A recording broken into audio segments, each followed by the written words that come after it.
And my husband. Awesome.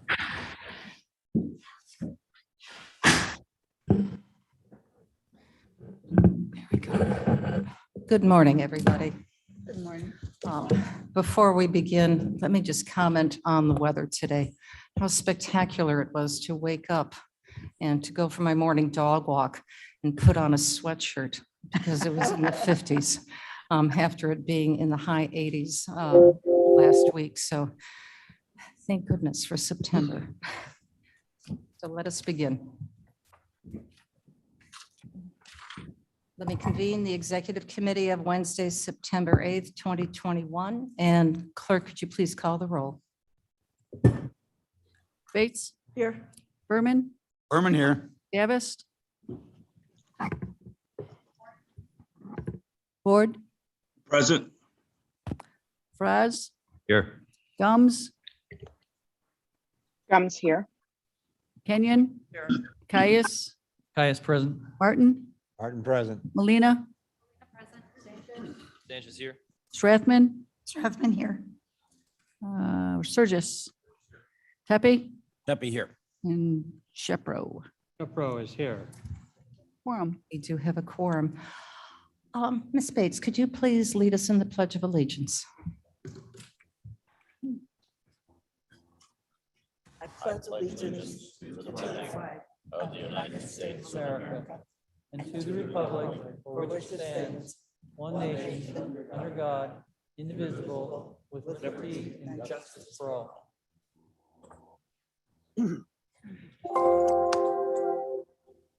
May I now please have a motion and a second to approve the minutes from the August 4th, 2021 meeting? Caius move.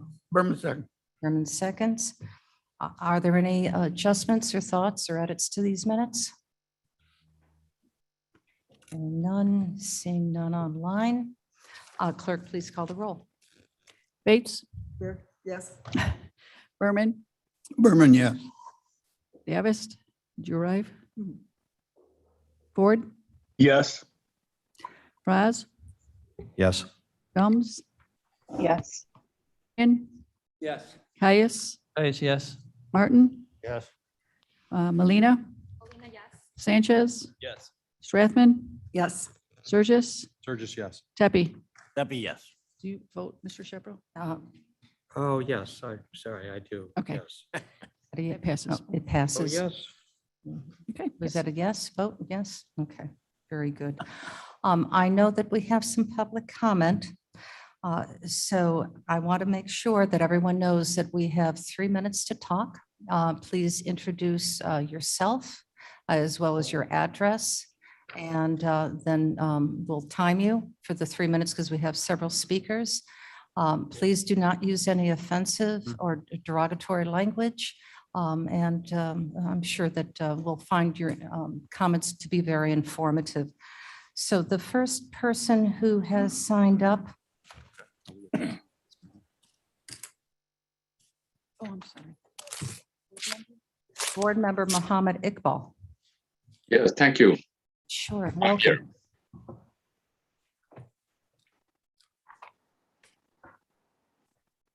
And you have, if this is on the agenda, I was just handed a note, you'll have 5 minutes to speak.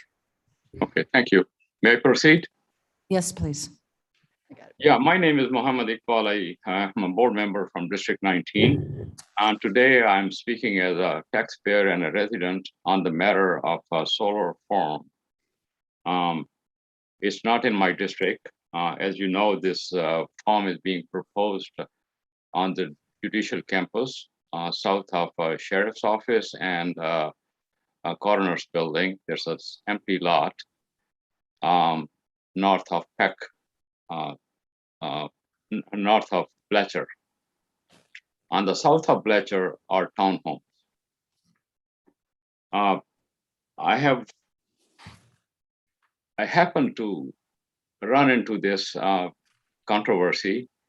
I am in favor of solar farms and clean energy, but for this location, I would oppose it.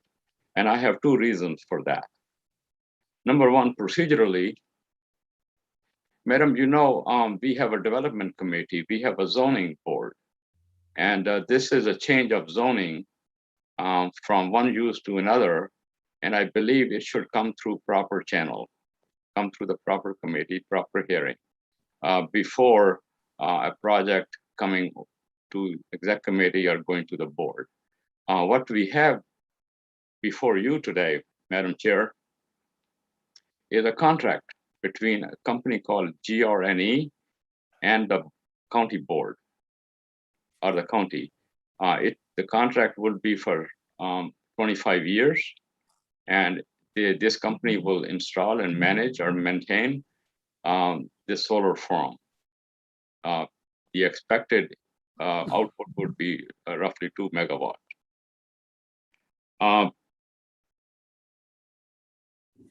Substantively, procedurally, I don't believe the committee should vote on it or even consider it today. It's not in the jurisdiction of Energy and Environmental Committee that is bringing this matter to you. On a substance matter, my background is both in engineering and law. I am a licensed engineer in Illinois and in many other states. Also, I'm a licensed attorney in Illinois. I have familiarity with the solar panel designs and so forth, and the litigation that pursue after are related to solar panels. I believe this is this contract that you have in front of you is ripe with litigation. As you know, we use photoelectric panels, and these photoelectric panels have glare. Glare causes injury to people and property in the proximity. And there are lawsuits based on that. And the legal theory is whether it interferes with the enjoyment of their property, their person, is it trespass to their property, or is it pure nuisance? No study has been done for this project about glare. I kept looking for the word glare in the contract and in the proceedings, in the PowerPoint presentation, nothing, totally nothing. There's a write-up that this committee would put trees on the south side to block the view of the panels from the neighbors. There is no design for where the panel would be. And more importantly, if you read the contract, it glares something jumps on you is a paragraph called insulation, which says you shall not put any tree, any foliage, any wall, any structure that will hinder the rays of the sun radiation coming to the photoelectric panels. And as you know, the tree grow and grow, and they cast shade, longer shades. So that tree's proposal is dead. It is violation of the contract the minute you sign it. And the contract says, this is a provision. Please read this provision very carefully. It says, this is irreparable damage, irreparable harm to this company, and you are liable for their loss of profit. So we are Mr. stuck with Iqbal, liability. your time is up. Can you summarize, please? Yeah, my summary is, please don't accept it. Send it back to the committee, or we should have even, should go to the development committee. But certainly it is not right for you to, it would not be wise for you to approve it. Thank you. Thank you for your comments. Sherilyn Cameron.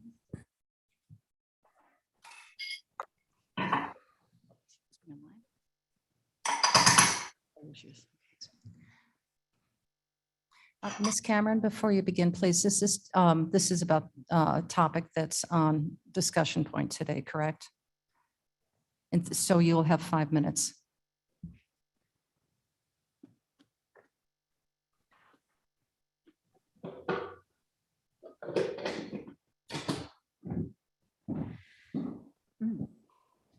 Sherilyn Cameron, and our address is 3810 Ridgepoint Drive, Geneva.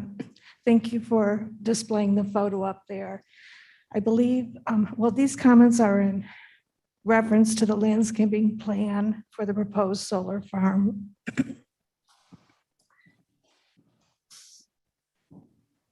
While I appreciate the county's efforts to display a landscaping plan, the reality remains that until the solar farm is actually engineered and put in place, we won't really know what can and cannot be screened with landscaping.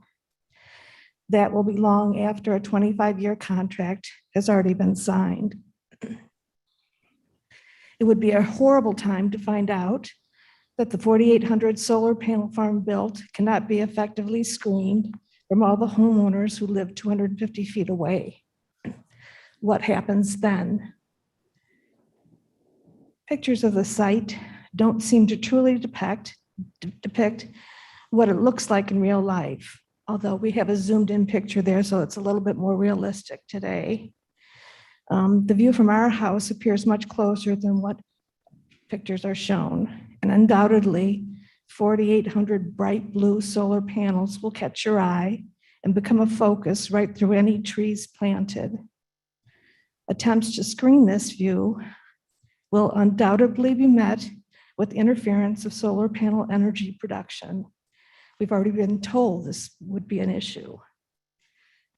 So thank you again for listening and for reading the letters that we've sent to all the county board members. Thank you. Thank you. Bob Judge.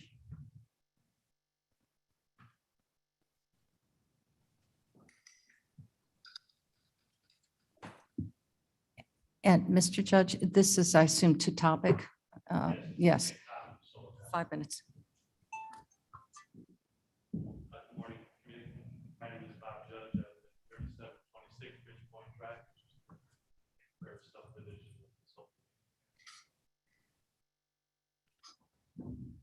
Sorry. I also urge you to vote no towards this project today for a few different reasons. I'm going to list now quickly. Number one, I think the project is moving way too quickly, considering this project is going to last for 25 years. Our subdivision only found out about this a little more than a month ago, and we got more information at an August 3rd town hall meeting. If my math is correct, that's about 37 days of notice for something that's going to greatly impact our neighborhood, and also your legacy as committee men of what you want to have built or not built on judicial property. Number two, we've been in contact with Ms. Ivy Klee back here for the past several weeks, and she's been wonderful to work with, considering landscaping, solar screening concerns, and other concerns that are going to potentially block our view. I don't believe much thought was given to this project about how it's going to negatively impact our neighborhood, because people seem to be surprised about our concerns brought up at the August 3rd town hall meeting of the view we're going to have, considering our elevation of our homes, our backyards, our porches, our patios. And I moved here from Elmhurst a year ago because of the beautiful scenery, landscape, prairie land, farmland, and close proximity to my house. Now this is all going to change. Number three, White and Company, the landscape architecture, we have not had them come on site to view from our porches and decks. We've asked them a few times, and to this point, we have yet to see them show up. And for the amount of money they're getting for this project, which is considerable, I'm told, I would expect an appearance from them to see from their own eyes, instead of the IT produced photographs that they have produced for us. Because what you see with your eyes is considerably different than what you see on the picture you saw up there. It is a drastic difference, drastic. Number four, the 4,800 or so solar panels are actually going to be produced in China by a company that's based out of Canada called Canadian Solar. I'm not sure this company has been vetted whether the Chinese companies that build them are using forced labor or also violating human rights, which is a big consideration in today's world. And I think the president brought this up a couple months ago about, do we want to do business with companies that, use inhumane rights? My next point is driving by the judicial campus. You enter off Route 38, or if you're on off Peck Road, it is beautifully, meticulously landscaped. Outcropping, beautiful flowers, beautiful trees. And yet the back of the property that we're exposed to, you want to build a solar farm. I mean, to me, that's just almost like an oxymoron. Let's have a beautiful half campus and an ugly solar field for the back portion of the campus. My next point is the cost of lowering such berms. The north berm, which is basically a spoils pile, I'm told. Now, I'm not an engineer, I'm not an attorney. I'm just an average everyday citizen who worked hard, retired, and want to have a good life. I'm told it costs a lot of money to lower the berm more than 15 feet or so. I understand the project's going to save the county $198,000 a year in energy costs. I'm sure that's a considerable amount, but on the overall perspective of millions of dollars of the budget, it's probably a toothpick in a hay pile. I'm all for green energy. Don't get me wrong, I'm not up here to say I never want to see a solar panel farm in my property or around us, but I think just more research has to be done. I don't know that much about tax credits, but I know that these are being built in the past 5 years. They're going to continue being built in the next 5 years. And I think more research has to be done before you guys approve this, before you come in and approve the project. Thank you very much for your time. Thank you.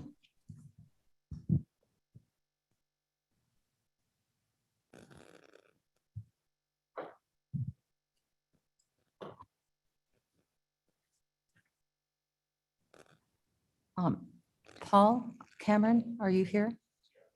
Thank you.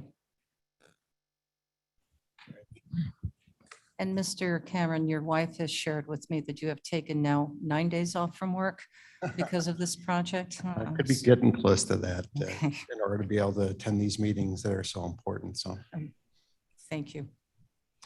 my name is Paul Cameron. I live at 3810 Ridge Point Drive in Geneva. Thank you for this opportunity to speak with you this morning. I am speaking on the solar panel proposal, and hopefully, and I appreciate your time to listen to us today.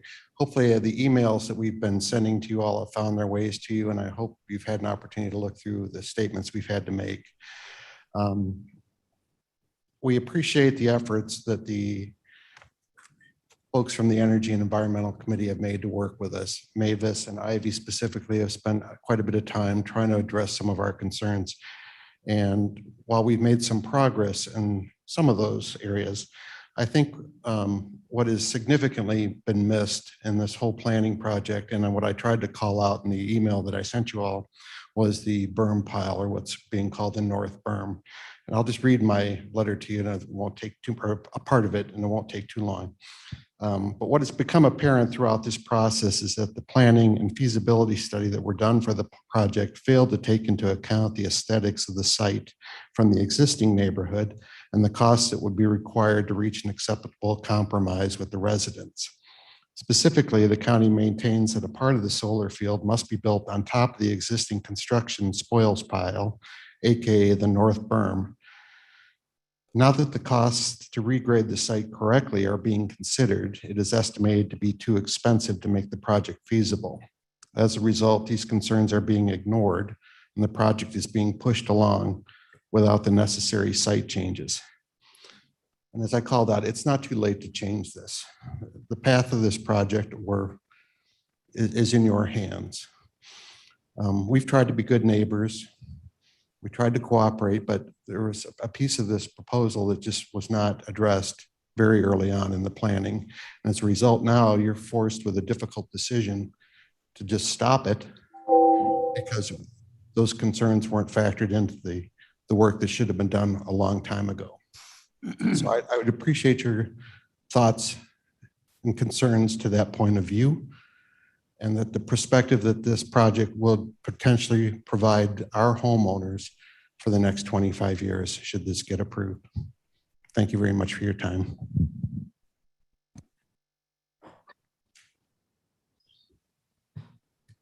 I believe we have some other residents who would like to speak. Is there anybody else from the public who wishes to address us? None? All righty. Is there anybody online? No, seeing none. Well, then may I now please have a motion and a second to place these comments into the public record? So Mr. Shepro? A second. Mr. Frost, please. Roll call. Vote on that. Yeah. Please call the roll. Okay, Bates, Yes. Berman, Berman, yes. Davis, did you arrive? Yes, Davis has been here, just bad connection. Okay, yes. thank you. Thank you. Ford? Ford? Yes. Got it. Braz? Raz, yes. Gums? Yes. Kenyon? Yes. Caius? Caius, yes. Martin? Yes. Molina? Sanchez? Yes. Strathman? Yes. Surges? Surges, yes. Tepe? Tepe, yes. And Shepro? Shepro, yes. That passes.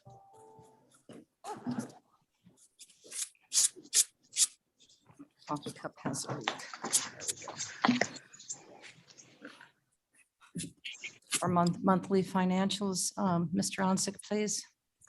Glad to see you here today.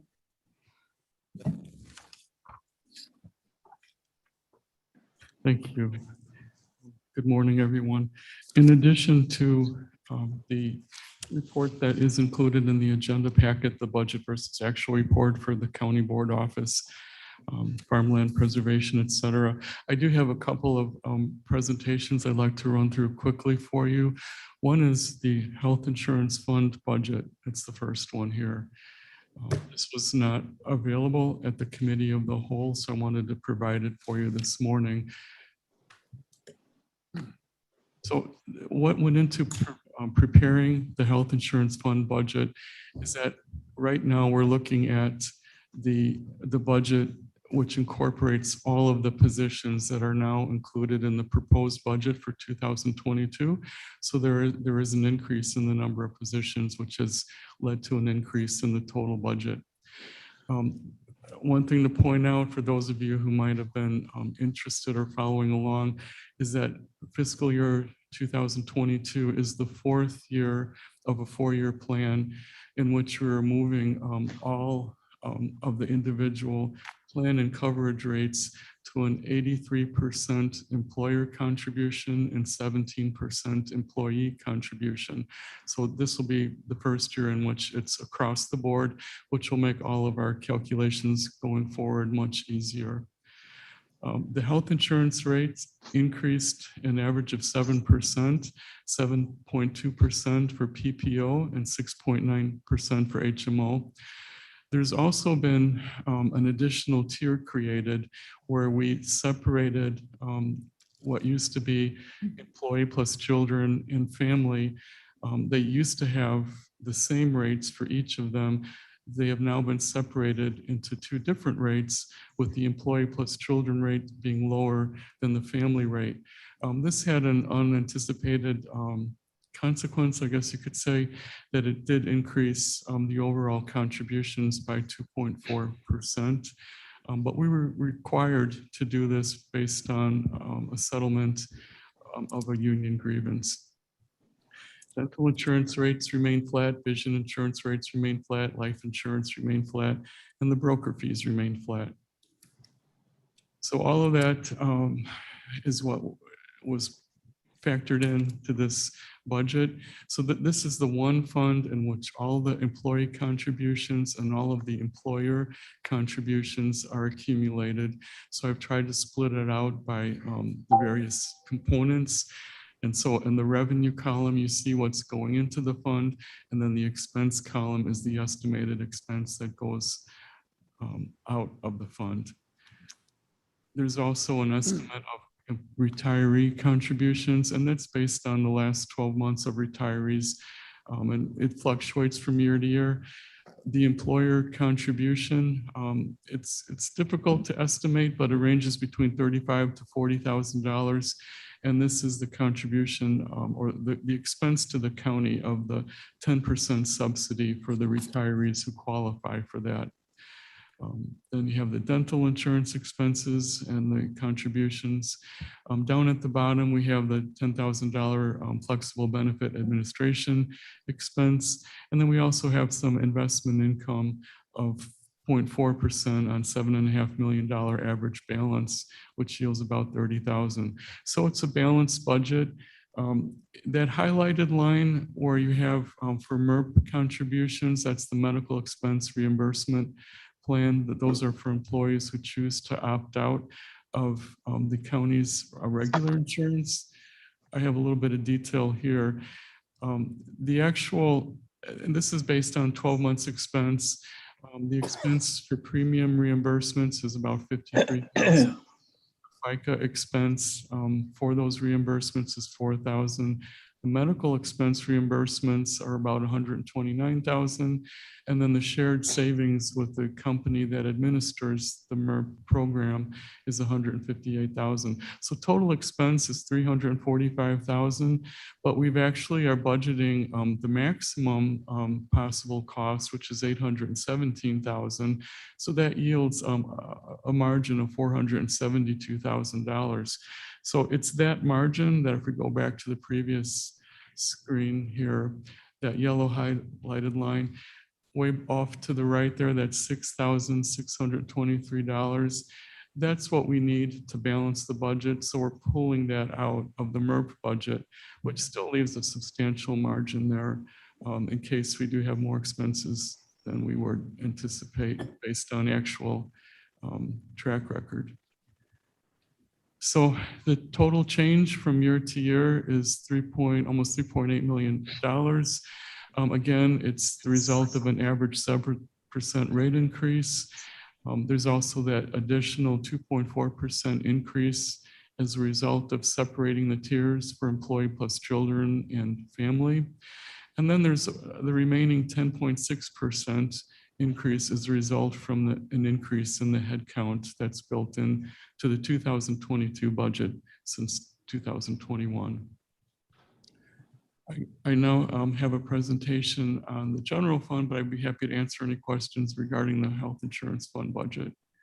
Are there any questions? Yes, Mr. Surges. Joe, if I'm not mistaken, as a self-insured entity, there's several tiers that go into putting together these costs. The percentage increase is mainly driven by our actual losses at the county, not an increase by Blue Cross Blue Shield. Am I correct? That's correct. It's based on our own experience.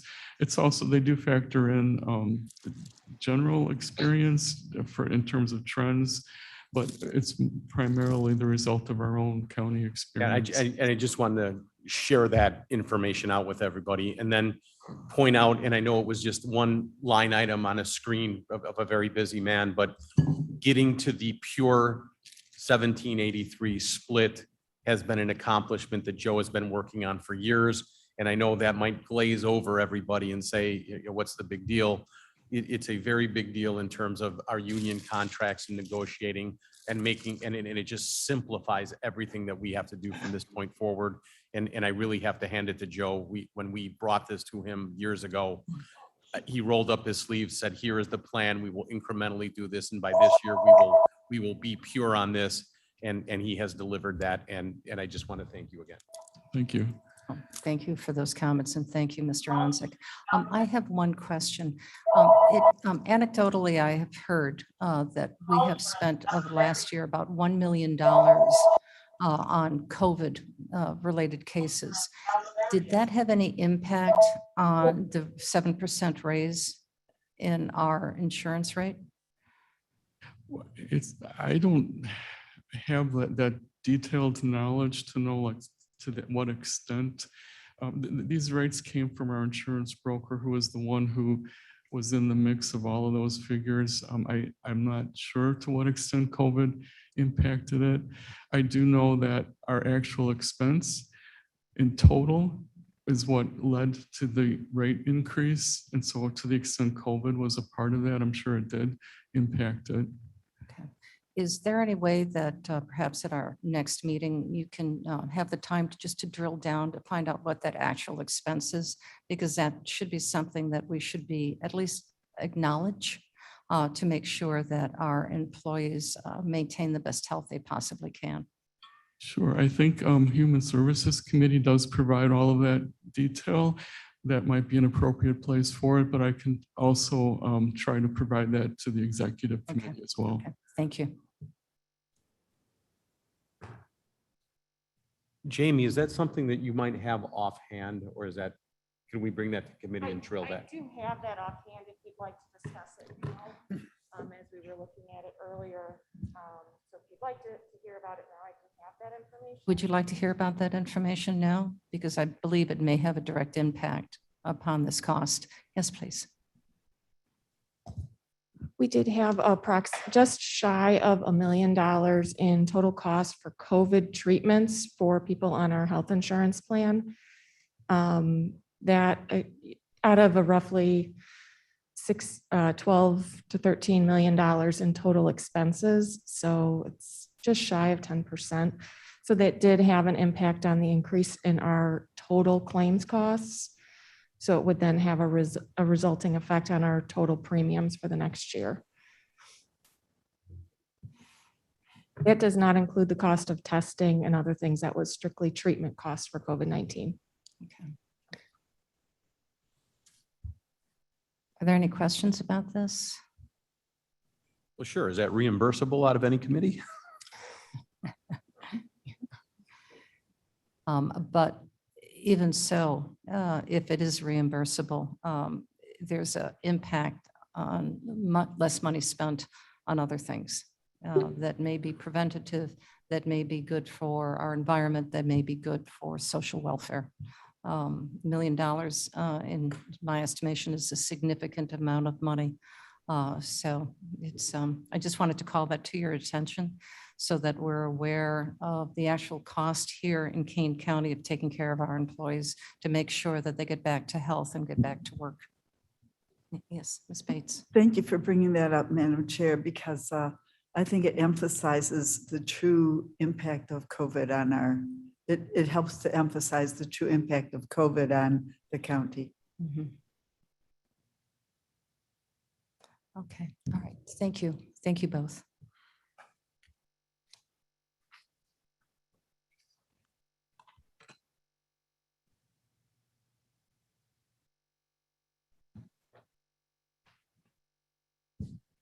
Okay, this is the general fund summary. Now that the budget has been completely compiled, all the presentations were made as of the last committee of the whole meeting. So at this point, the difference between the budgeted revenues and the proposed budgeted expenditures is $15.5 million. And then this just kind of goes through a few different screens. It's really for your information. I don't need to spend much time on this. The detail behind all of these figures was provided all along the way at the various committee of the whole meetings by the individual departments. But what I've tried to do here is just compile it all in one place so you can see, first of all, like how the revenue is doing. At this point, it's about $6 million in total below what we had budgeted for last year. You can see that some departments and offices have increased their revenue budgets. You can, for example, the recorder is at the top of the list with an increase of $650,000. And then you go down the line and you can see where within the circuit clerks area, their revenue from fines and fees is down by 400,000.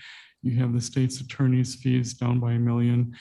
And then we have general government revenue, that's almost $5.7 million. That decrease is primarily the result of not having yet factored in any drawdowns from the reserves to help balance the budget as we had last year, had done last year. Similarly, we have the expense budget. I have it listed in descending order of increases. So you have the largest increases in the state's attorney and the sheriff's area, and then on down the line in descending order here by amount. And again, the details of what's behind all of these changes can be found in all the individual presentations that have been provided. So altogether, bottom line expenditures are up almost $9.5 million compared to last year. And then the nets, this is by individual department. It's the difference between the revenue brought in and the expenses incurred by each individual department. And again, it's in descending order. The general government revenue department is all by itself, and that's that same $5.7 million increase to the budget gap. State's attorney is a net increase of 3.7 million, sheriff 2.7 million, circuit clerk 1 million, and on down the line. And so this is what leads to the $15.5 million gap. Just briefly, just to kind of break it out by classification, you can see that the transfers, which are mostly composed of those drawdowns from the reserves that we utilized last year, are not yet in the budget this year. So that accounts for almost $12 million. Charges for services are just slightly down by 155,000, fines slightly down 80,000, property taxes. The reason why it's down is it's not that we're reducing property tax, it's just that the general fund's overall share of property tax revenue has been reduced in order to shift more of it to the FICA fund, the IMRF fund, and the insurance liability fund. Then we have increases in license and permit fees, reimbursements, and then other taxes would include sales tax. Buried in there would be the new tax for cannabis sales, and also income tax revenue, personal property tax revenue, all contributes to that increase of 5.2 million. But overall, still, revenue is down $6 million. And then these are expenses by classification. You could see that the largest increases are in salaries and wages. So it's both the actual 2% increase that is built into the budget, but several departments have built-in market adjustments as well. And then you have the increase in employee benefits, which is primarily health and dental. And some of that increase is related to the increase of additional employees. Contractual services are up $1 million, and then the others are lesser increases. I just tried to put together a list of what we can begin thinking about, what you should begin thinking about as far as what could help reduce this budget gap. We have about $2 million balance remaining in the property tax freeze protection fund that we normally apply to the budget gap. So that would be $2 million. You could consider authorizing the 1.4% CPI limited property tax increase, which would reduce it by $792,000. If the approval of the refinancing of the 2013 bonds, if that's approved by the board, and if we are successful in achieving a lower interest rate, it's estimated that would save $135,000 each year. There's another idea where we could, every year we have been taking $1 million out of the general fund and contributing it to the capital fund. One thing to consider is this year not doing that, but instead taking $1 million out of the savings that were generated by the COVID payroll reimbursements. We also are conducting the cost of service study right now, on which we'll have recommendations on how to adjust our user fees. The last time we did that, it increased our revenue by $750,000. So assuming costs have increased similarly, I'm just plugging in that $750,000 as a possible increase. Then we have the establishment of the state's attorney's office, different units, the mental health unit, the abuse and neglect unit, the domestic violence unit, and then the related public defender abuse and neglect attorney additional expense. All of those items were funded by COVID money in 2021, so we could consider funding it temporarily by the savings from COVID in 2022. Then the state's attorney did bring to our attention that we could increase the local motor fuel tax from 4% to 8%. That would bring in an additional $8.7 million. The only way that could be applied to the general fund would be if we were to in turn then reallocate the RTA sales tax from KDOT to the general fund. But it needs to be done very carefully so that there is no negative impact to KDOT, and so that they really need to be consulted and to what extent, if any, this can be done. And then there's also the obvious thing where we can postpone the compensation adjustments that have been built into the budget and postpone some of the positions that have been added to the budget. So based on the things I've itemized, we're already down to a $9.8 million budget gap.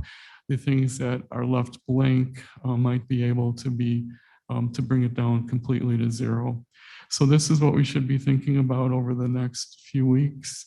We need to have the budget balanced by the October board meeting so that the budget could be presented or placed on public display by the end of the month. Are there any Question, questions? please? Madam Chair? Yeah. Yes. yes. So, Ms. Bates. under increased local motor fuel tax, you didn't put a number in there. Correct. Well, I put in parentheses, The 8 million, is that- 8.7 million is how much, At the increase or? that is the additional amount of revenue that generates. Okay, But whether or not, I mean, the amount that we could actually use to balance the budget would depend on KDOT and oh, I get it. what, Okay. what is feasible for them. Spending. All right, thanks.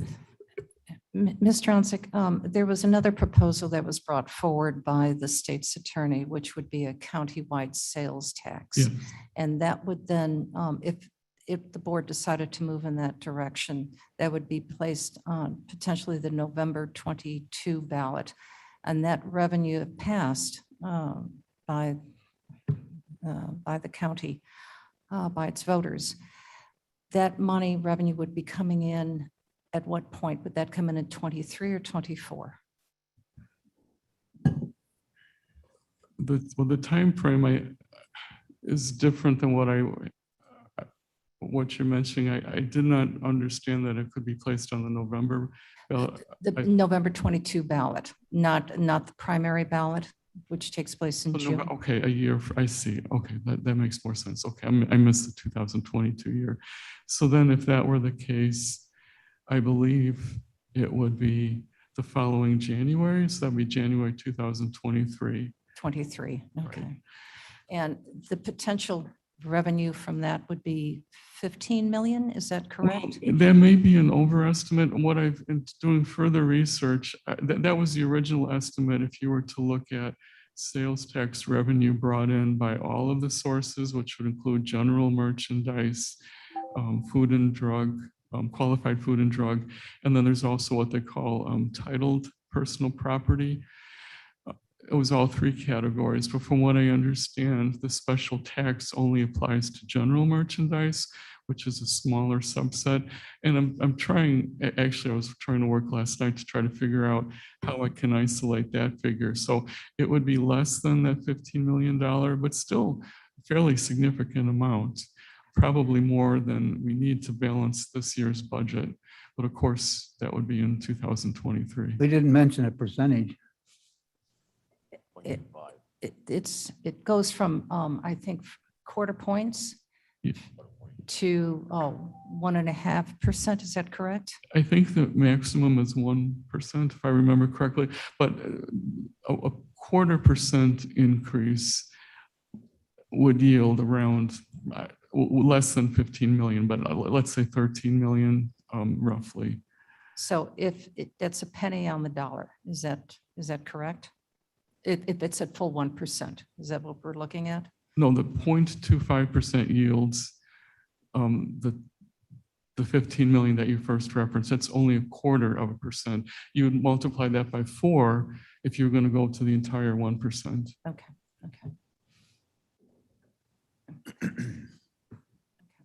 Very good. And this, one other question. The increase in local motor fuel tax, if that were to be passed, can that also be then rescinded? I believe so. Because it's a county board decision. If the board decided to go in that direction? Mhm. Okay, okay. That's all the questions I have right now. Are there any other questions? Mr. Frost? I would just ask Mr. Anzick as our expert to just stay aware of the ARP meetings that we're going to be having, and just keep your eye out for anything that is going to be available in the American Rescue Plan that we'll be discussing, that anything that we can apply to this to reimburse ourselves. You know, we just heard about $1 million in COVID costs. So as far as suggestions, I would just say, I think we really need to comb through that to make sure there's anything we can do, even if it's $500,000 or $5 million. I think that's where that money should go first. Yes, Mr. Sturgis. Joe, can you just briefly, the property freeze protection fund, how did the money get into that? Or how does it get into that? Every year when we close the year, we take any savings that we've achieved during the year. Normally it's the operational savings, and we place part of it. What we've normally been doing is placing part of it in the capital fund, part of it in the property tax freeze protection fund. And the whole point of that protection fund was to try to delay increasing the property tax as much as possible by using this money first when trying to balance the budget. And it also has been a source of funding for unbudgeted salary or wage increases that are for union agreements that have not been settled yet. So boring. And I just don't want, I don't want the general public or newer board members to look at that and say, that was a fund with a finite amount of money that we continue to draw from. It's not. It's a fluent fund where extra goes in and when needed comes out. Is that a fair statement? Yes. Okay. The other thing that I'd like to address is that we saw that there were increased expenses due to COVID that were not just employee related, they were public related. The coroner's budget went up significantly. I know that we've had, I believe, 830 people now counting who have passed away due to COVID, along with other things. But this 830 was, I would assume, an additional expense that came through him. My concern is why I'm addressing this is that COVID is still rampant here and there's an actual cost to that. I believe our state's attorney and judiciary have pivoted beautifully to be able to accept electronic funds now, payments for their fees, which was not the case previously. But we have to keep very much in mind the cost of the pandemic on county services and potential lack of revenue that may be happening because of it until we get our economy truly back in place again. So these are going to have to be things we have to be mindful of as we're projecting costs for next year as best as we can. And perhaps lack of revenue. Yes. Well, and we also need to look at the budget, at the requested expenditures. They're requested, and we need to evaluate whether or not, in fact, they're going to be approved. Agreed. And, No, I and agree. so we can't just, our baseline is not the ask. Our baseline is how much money we have available, and then we have to balance the ask against what the resources are. And we still have to remember that every increase in revenue that we have is an obligation that we hand to our constituents to pay higher taxes in one way or another. So we need to be very cautious in the world that we're talking about here, where COVID is causing everybody issues, to trip into tax increases of any. To be as, let's put it appropriately, to be as conservative financially for the next year or so as we possibly can be, while still providing excellent services to the county. Right. Much more melodious than my comment. Are you quoting our mission statement again?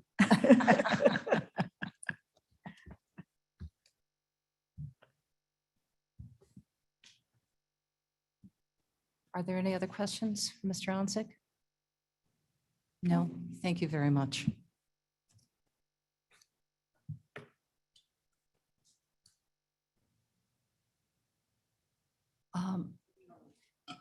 We should put it on file.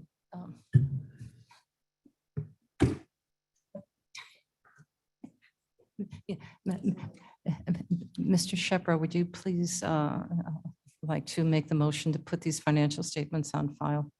I would just ask unanimous consent that that be placed on file. Thank you, thank you. Unanimous consent? Yes. Yes, okay. Thank you, Celeste.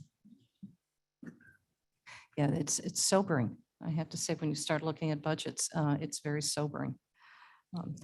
Is there any old business? None? No. Is there any new business?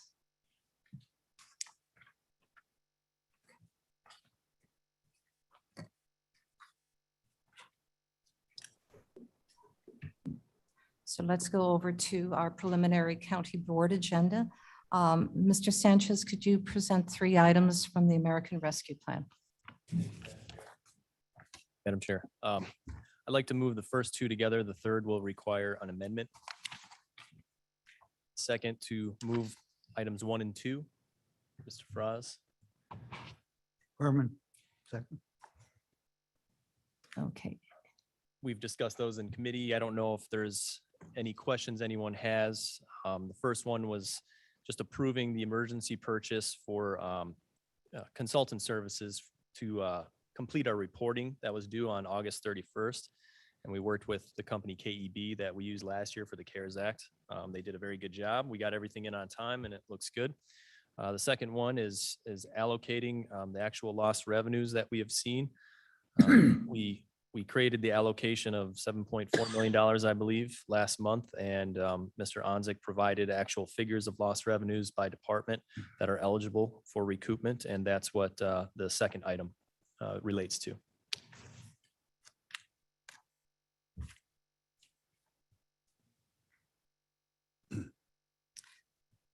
So clerk, could you please call the roll on that then?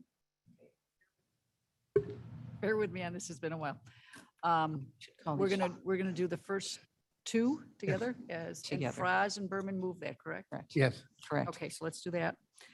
Bates, Yes. Berman, Berman, yes. Davis. Ford, Yes. Raz. Yes. Gums, Gums, yes. Kenyon, Yes. Caius, Caius, yes. Martin, Yes. Molina, Sanchez, Yes. Strathman, Yes. Surges, Surges, yes. Tepe, Deppie, yes. and Shepro. Yes. That passes. Passes. And, Okay, the third item, it's reimbursing county's COVID-19 related expenses. Mr. Onzik came back and realized that some of those expenses were incurred before March 3rd, which is the beginning of eligibility for the American Rescue Plan Act. So I would like to, there is an amended Exhibit A and B for this item, and I'd like to move it with those changes. Can we do that? What does that change the number to? Mr. Onzik sent an email out last week. You would have to look at that for the details of it. I don't have it off the top of my head unless you do, Joe. Yeah, okay, I didn't think so. He provided the tables and the exhibits. Well, it was in excess of $4.1 million. It's reducing that by how much? Well, basically, that's the revenue loss resolution. This one is more in the range of, I think, about $1.1 million. And some of that, instead of being taken from the American Rescue Plan money, is now going to be taken from the COVID savings money that we have because it's not eligible. Okay. It's $1,700,585.18. Yep. Yes, that's the total, and it's broken down. That's the total expenses that were incurred, and that's broken down in the amended resolution into two portions.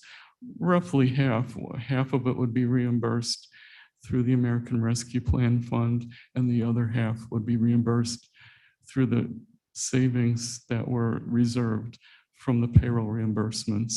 And the reason why it's broken in half is because only the expenses that were incurred since March 3rd can be reimbursed by the American Rescue Plan. So the remainder will be reimbursed by the special reserve fund where those savings from the COVID reimbursements are sitting. And this is in addition to the $4 million. So, correct? Or is this inclusive of that It's in addition to. in addition to? Is that correct?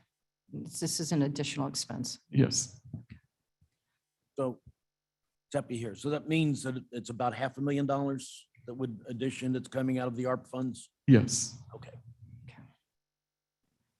And we are keeping a chart of an Excel spreadsheet of how much money we've reimbursed ourselves at this point out of that total of $103 million. Is that correct?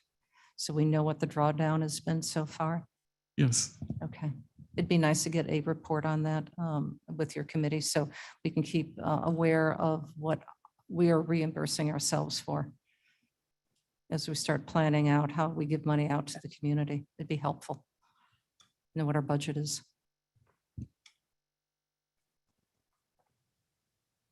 Okay, are there any other questions?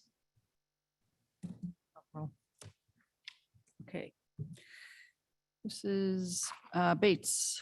Yes. This is with the amendments, accepting the amendments, correct? Number 3. Yes. Okay. Mhm. Berman, Berman, yes. Davis, Ford, Yes. Raz, Yes. Gums, Yes.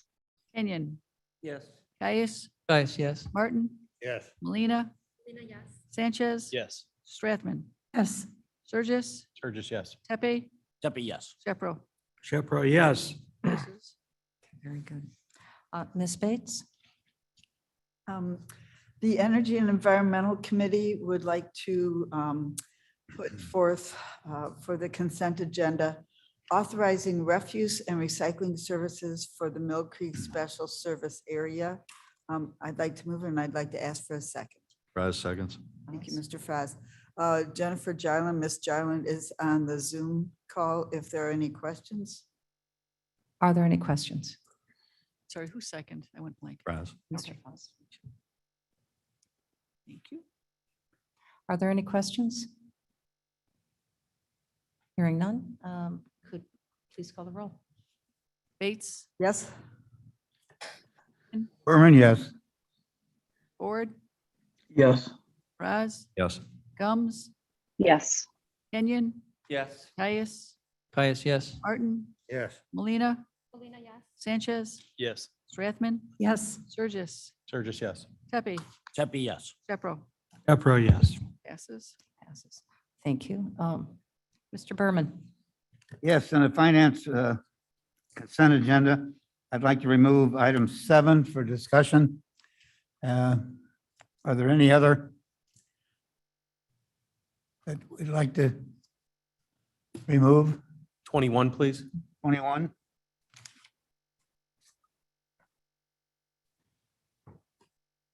Any other? Anything else? I move that the finance, or that we approve items 1 through 6, 8 through 20, and 22. Using the Dewey Decimal System rather than the alphabet today. Sanchez seconds.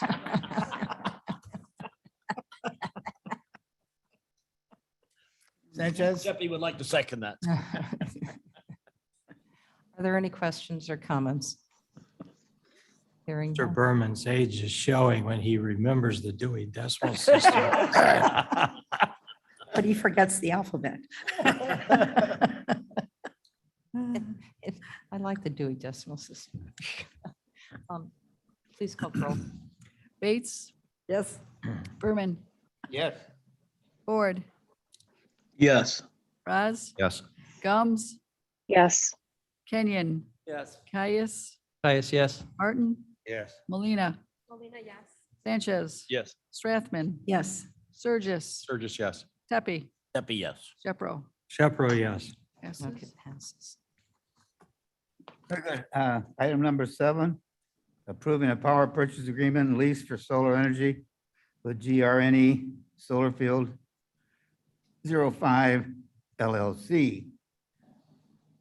I know that Ivy would like to present. Should we have a, before we do presentation, shouldn't we have a second to move it forward? Yes, Bates? No. Please, Ms. Ivy. Good morning, Madam Chair and County Board members. I have a presentation for you all today on an updated landscaping plan for the project. So this resolution has been put forth at Administrative Committee, Energy and Environment Committee, and has been passed at both of those. We had an additional Energy and Environment Committee meeting on September 1st, a week ago, to bring forth more project details and a landscaping plan. And today I will be giving an updated presentation on that landscaping plan. And then after, I am happy to address some of the questions that were asked during public comment. On the line with me today on Zoom, I have Patty King, Senior Landscaping Architect at White and Company. We've been working with White and Company to develop a landscaping plan and work with the residents. Patty, if you want to take it away. Does anybody not have presentation slides in the room? Okay, all right, Patty, feel free to go ahead.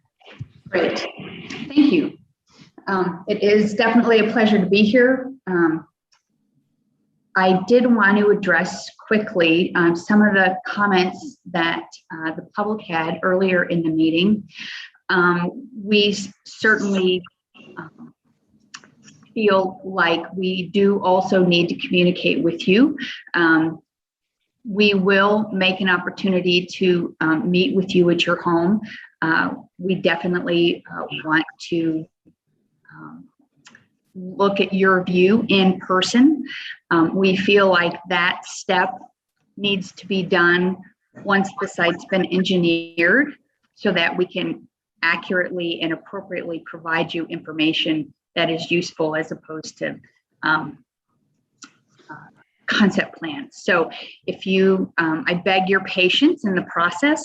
We're not done, but I just wanted to let you know that we absolutely will be meeting with you if all of this moves forward. So first, we have a couple of sections through the site. This is illustrating, so on the section, there's a purple line. So this is the farthest section on the west side, just south of Richard, you see, so we're like the second house into the west. So the gray box is representative of the homeowners there, their house. The elevation of the person standing there does in fact represent the height of their deck. So what we've included, and again, the scale of this is exaggerated in height versus length. So that's why everything looks tall and skinny. But you can see Bridget Road there, the existing bike trail. We're identifying item number 3 as some additional shade trees on the north side of the bike trail between that and Bridget. On the north side on the berm, we actually would like to include some additional evergreen trees. We feel like on this west end, if possible, we would like to try and expand the height of the berm. But again, this is something we need to review and look at once the site's engineered. There are existing trees that are there on site, and we do need to make sure that we're not going to damage those trees. So this is kind of my wish list of things that I'd like to do to help with the screening purposes. And then in item number 4, it illustrates the existing north berm height and where we think it might end up once the top of that is removed down to about elevation 770. Are there any questions on this particular section? We have 3 in a row. Yes, Tepe here. Mr. Tepe. One of the pictures later on shows the number of solar panels that are there. And I might led to believe that the elevation of the area that these solar panels on varies, and that the removal of this berm, as you're showing in number 4, there will be solar panels on top of that berm.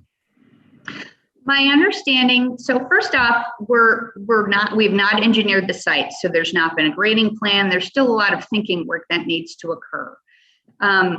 We do understand that part of the berm at this point in time will be lowered. We initially think that we're going to lower that down to an elevation of 770. But again, we've not engineered the site. So our understanding is at this point that yes, there will be solar panels placed on top of the berm and down the sides. So we don't anticipate that this is a completely flat site from an earthwork standpoint. There is going to be some undulation, some contouring to the existing conditions. Can you give me an idea on the difference in the elevation? So if I were to go from number 4 to the lowest point, which is close to number 1, what's the difference in the elevation of what you think might happen? I believe the elevation should be on the cross point section. So in this first picture, the elevation of where we plan to build up the berm 4 to 5 feet should be right around 765 or I believe it's 760. And then the berm is currently at its highest point in elevation of 790. And we're planning to lower that by 15 to 20 feet. So that'll come down to 770. And then, so in this picture, the dotted line is where we visualize where the outline of the berm will be. So there's a 35-foot setback of where the solar panels can begin from the property right of way.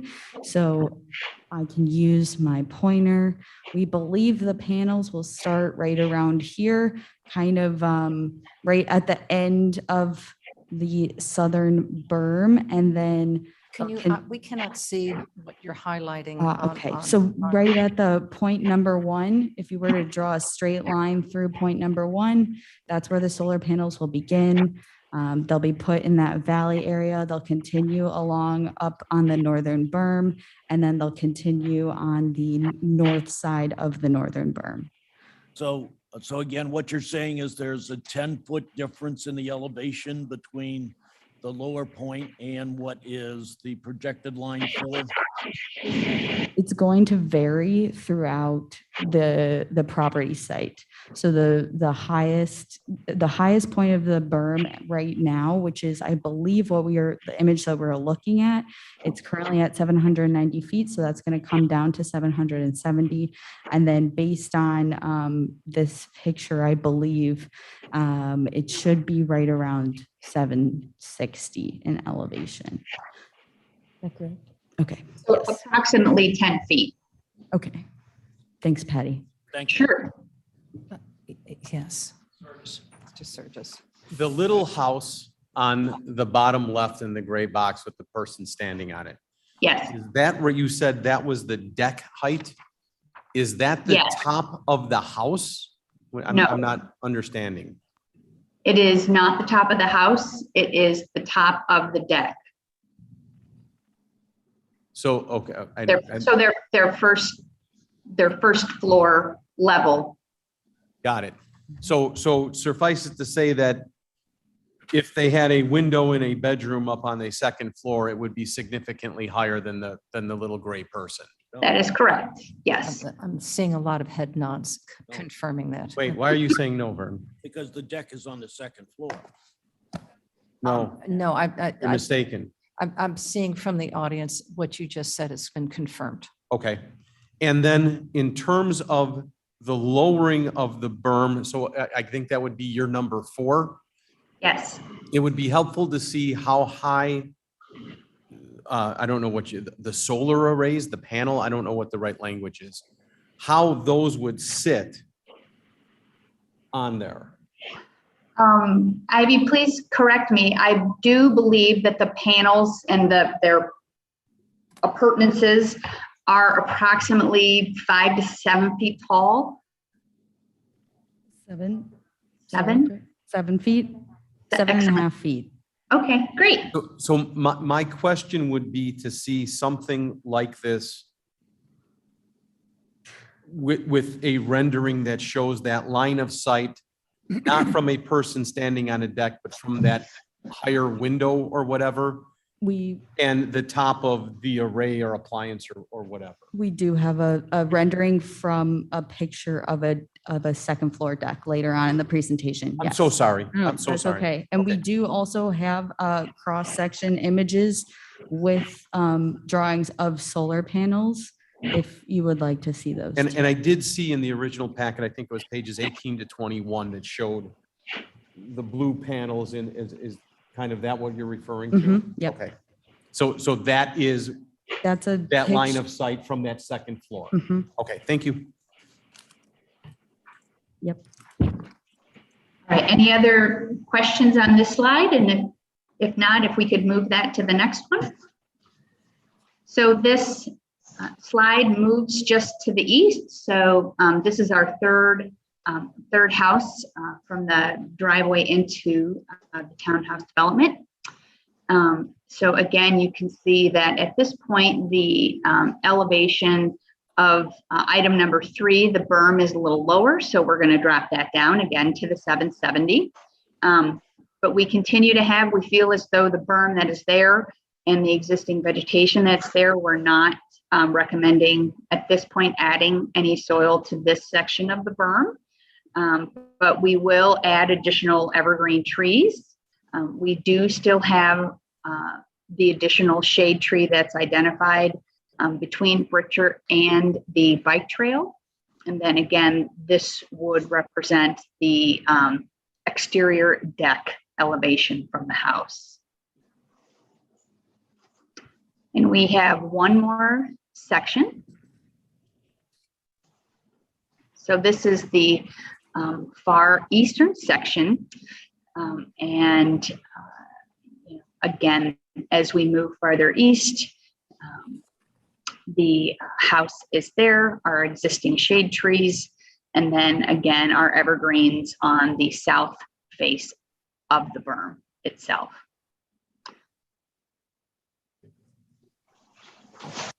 Next slide. All right, so here is a representation schematically of where we think the additional evergreen trees will be needed. There is more existing vegetation as you move farther to the east. So we feel as though because the land drops down visually, there's not, should not be an issue with that. But again, as we move forward through the design phase, we definitely will be looking through the neighbor's eyes and making sure that if we do need to add some existing vegetation or add some evergreens down towards the east end, that we will definitely do so. But we have in fact infilled in and tried to screen as much of this area as possible. And you can see just south of Pritchard, the additional shade trees in between the trees that are already there. Next slide.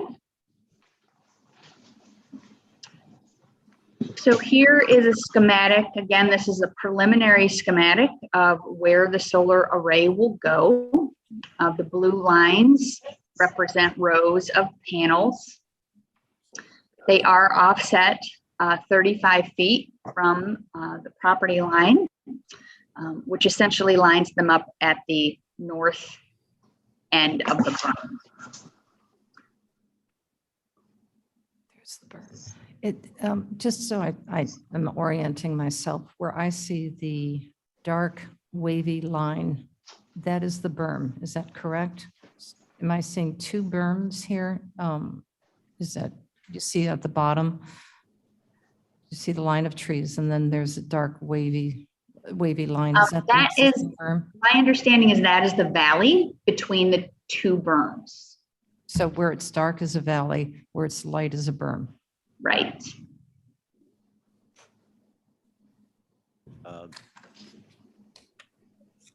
Mr. Tebby. Thank you. Is there going to be a fence on the south side? Yeah, the fence, the solar panels will be secured with a fence. Our understanding is that that fence will be on the north side of the berm. So from Pritchard Road, you won't see it. The fence has to surround the entire solar array. So we're planning to position the fence on the north side of the southern berm so that it's not visible to the residents. Like Patty said in the cross-section images, as you head further to the west, the southern berm does taper off a little bit, which is why we're planning to build it up a little bit more. But in areas where the fence will be seen by residents, the county is planning to upgrade the fence so it will be more aesthetically pleasing. And I have a slide on the fence and fencing estimates that we will get to. That's further on in the presentation. And how tall is the fence? 7 feet.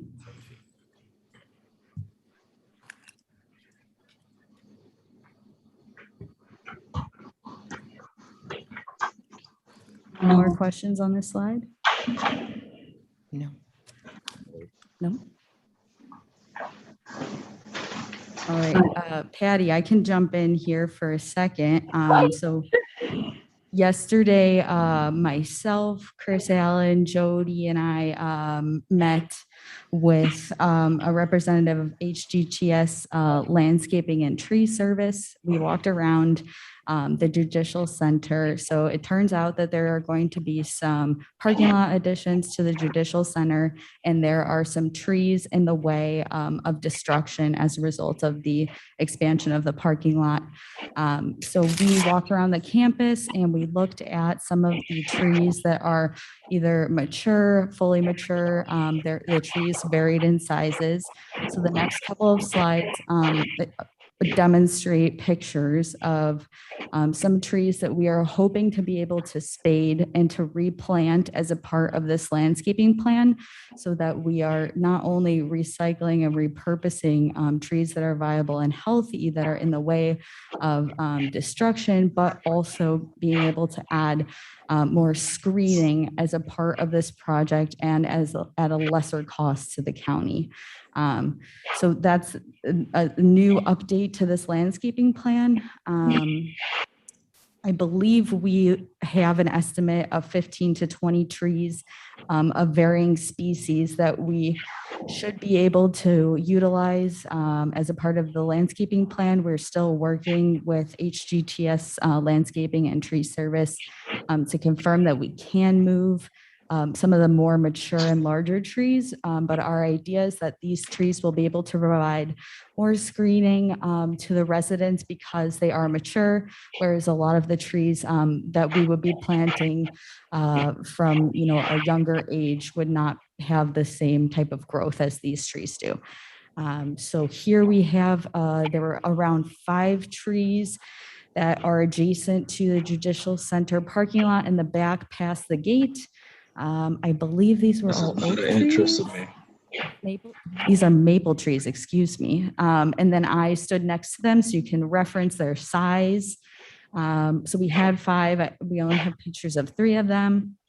The next slide, we have Chris Allen.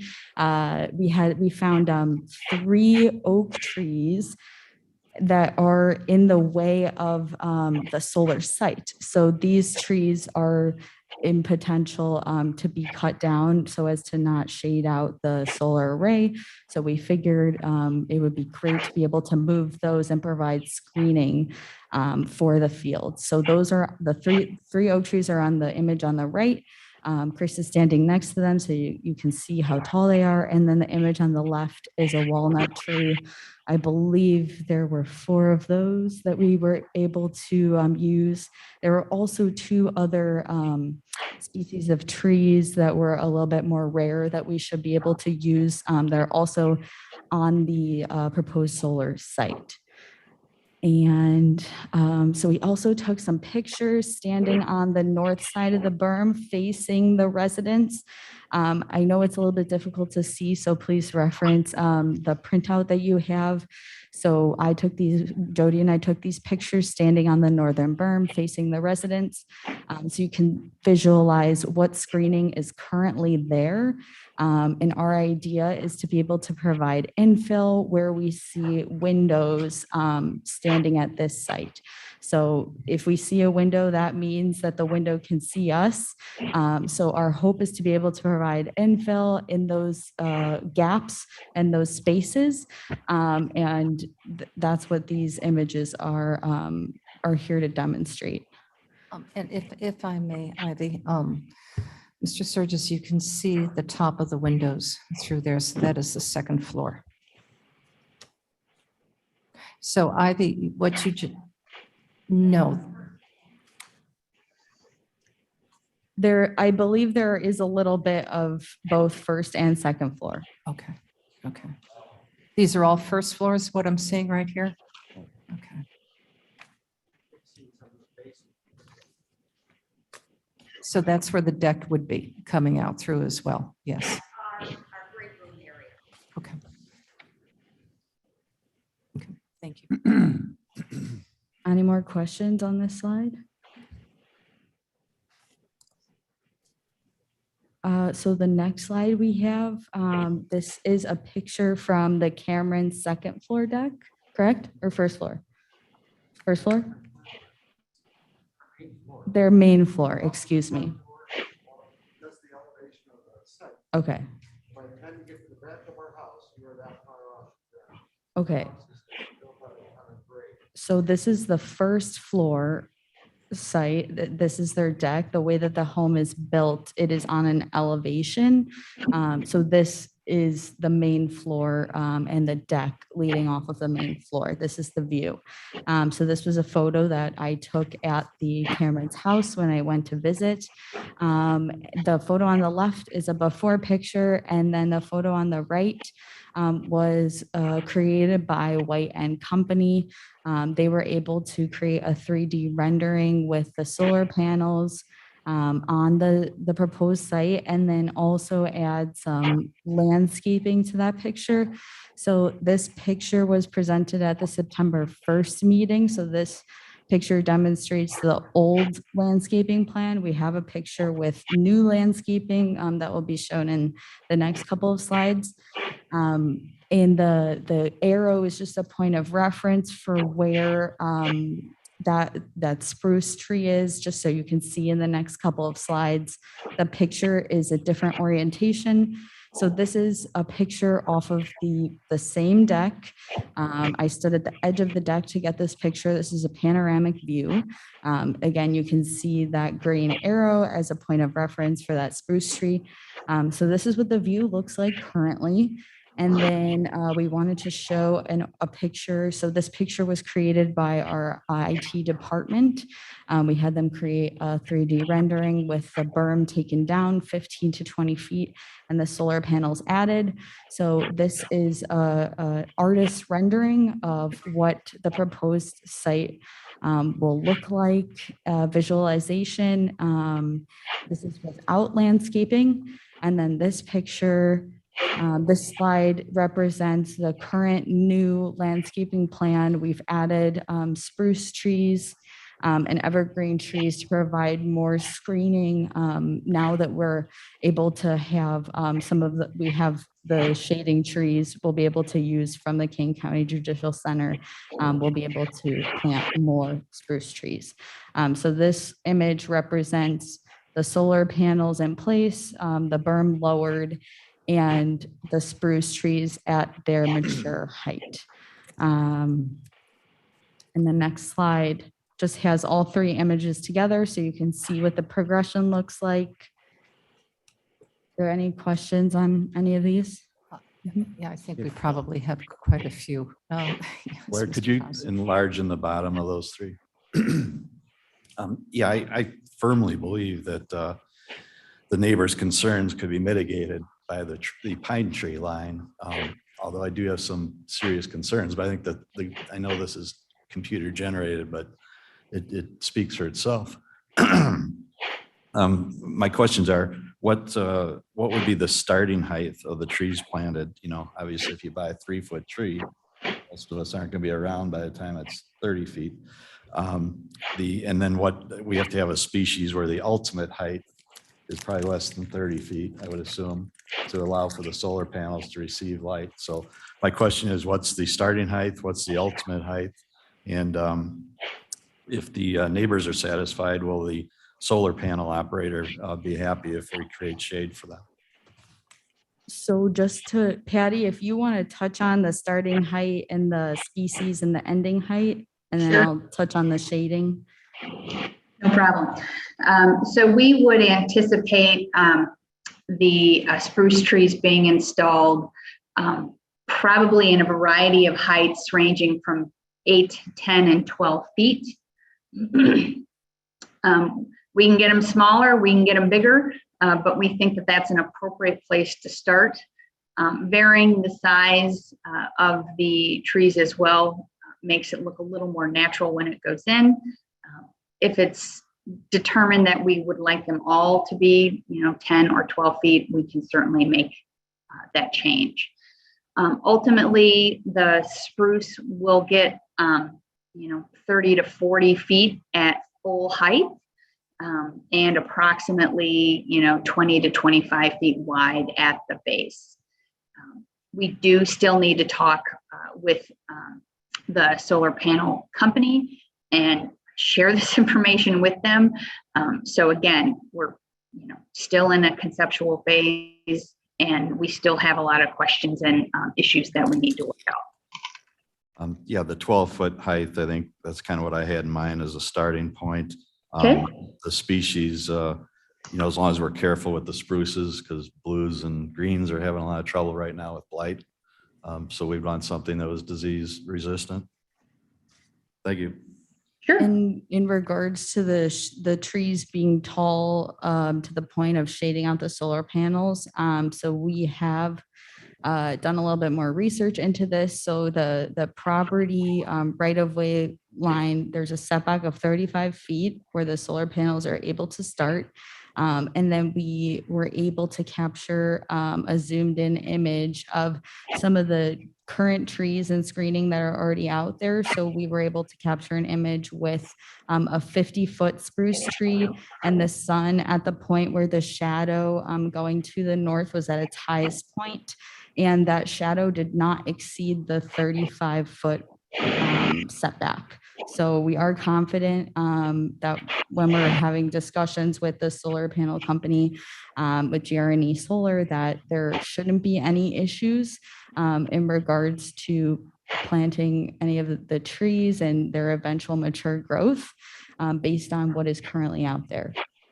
Yeah, I just think this picture says a lot. It's not again, it's computer generated, but even if it's marginally accurate, you can see it almost within a few years, it's gonna be blocking out the multi-story jail itself. So I think this picture is very important to remember. I have, Mr. Rathman, if I may, a note was just presented to me, and I kind of agree with the comments of this. Many of us sitting on this board are, and I'm sure the audience members, residents as well, are all in favor of the solar field. But my concern is right now, sitting in this chair, is that there's a lot of detail yet that has to be worked out. And there are finite questions that need to be asked, with due respect, Ms. Bates, that I'm not sure that this committee is the proper committee to address all those concerns. The certain height of trees, the width of potential trees, whether it's a walnut or a pine tree, are all important issues to discuss, but perhaps not at the executive meeting in this depth of detail. The one concern, the red flag that I have, and again, I am in full support of solar fields. We have to move forward with this. There's absolutely no choice for our environment to look at renewable energies. I don't think anybody here on this board would disagree with that statement. But if you were potentially designing something that has not yet been confirmed by the installer of the solar panels, we could talk at length about height, size, width of tree. But if that's going to impact the solar panels and their efficiency, then this discussion is premature. Because I believe that has got, in my opinion, that does have to have some confirmation with that. So those are my thoughts with this. I don't know how you all feel with this, and I know that we're on a timeline. I appreciate the crunch and the expediency that we have to work with, but I don't know if we're ready to make these decisions yet, because we're not tree experts here. Mr. Frost. Frost speaking. So maybe Mavis can answer this, but so today's discussion is really to enter into this agreement to purchase this power. Correct. So I agree. Maybe we are getting a little bit into the weeds actually. Literally weeds. Under the tree tops.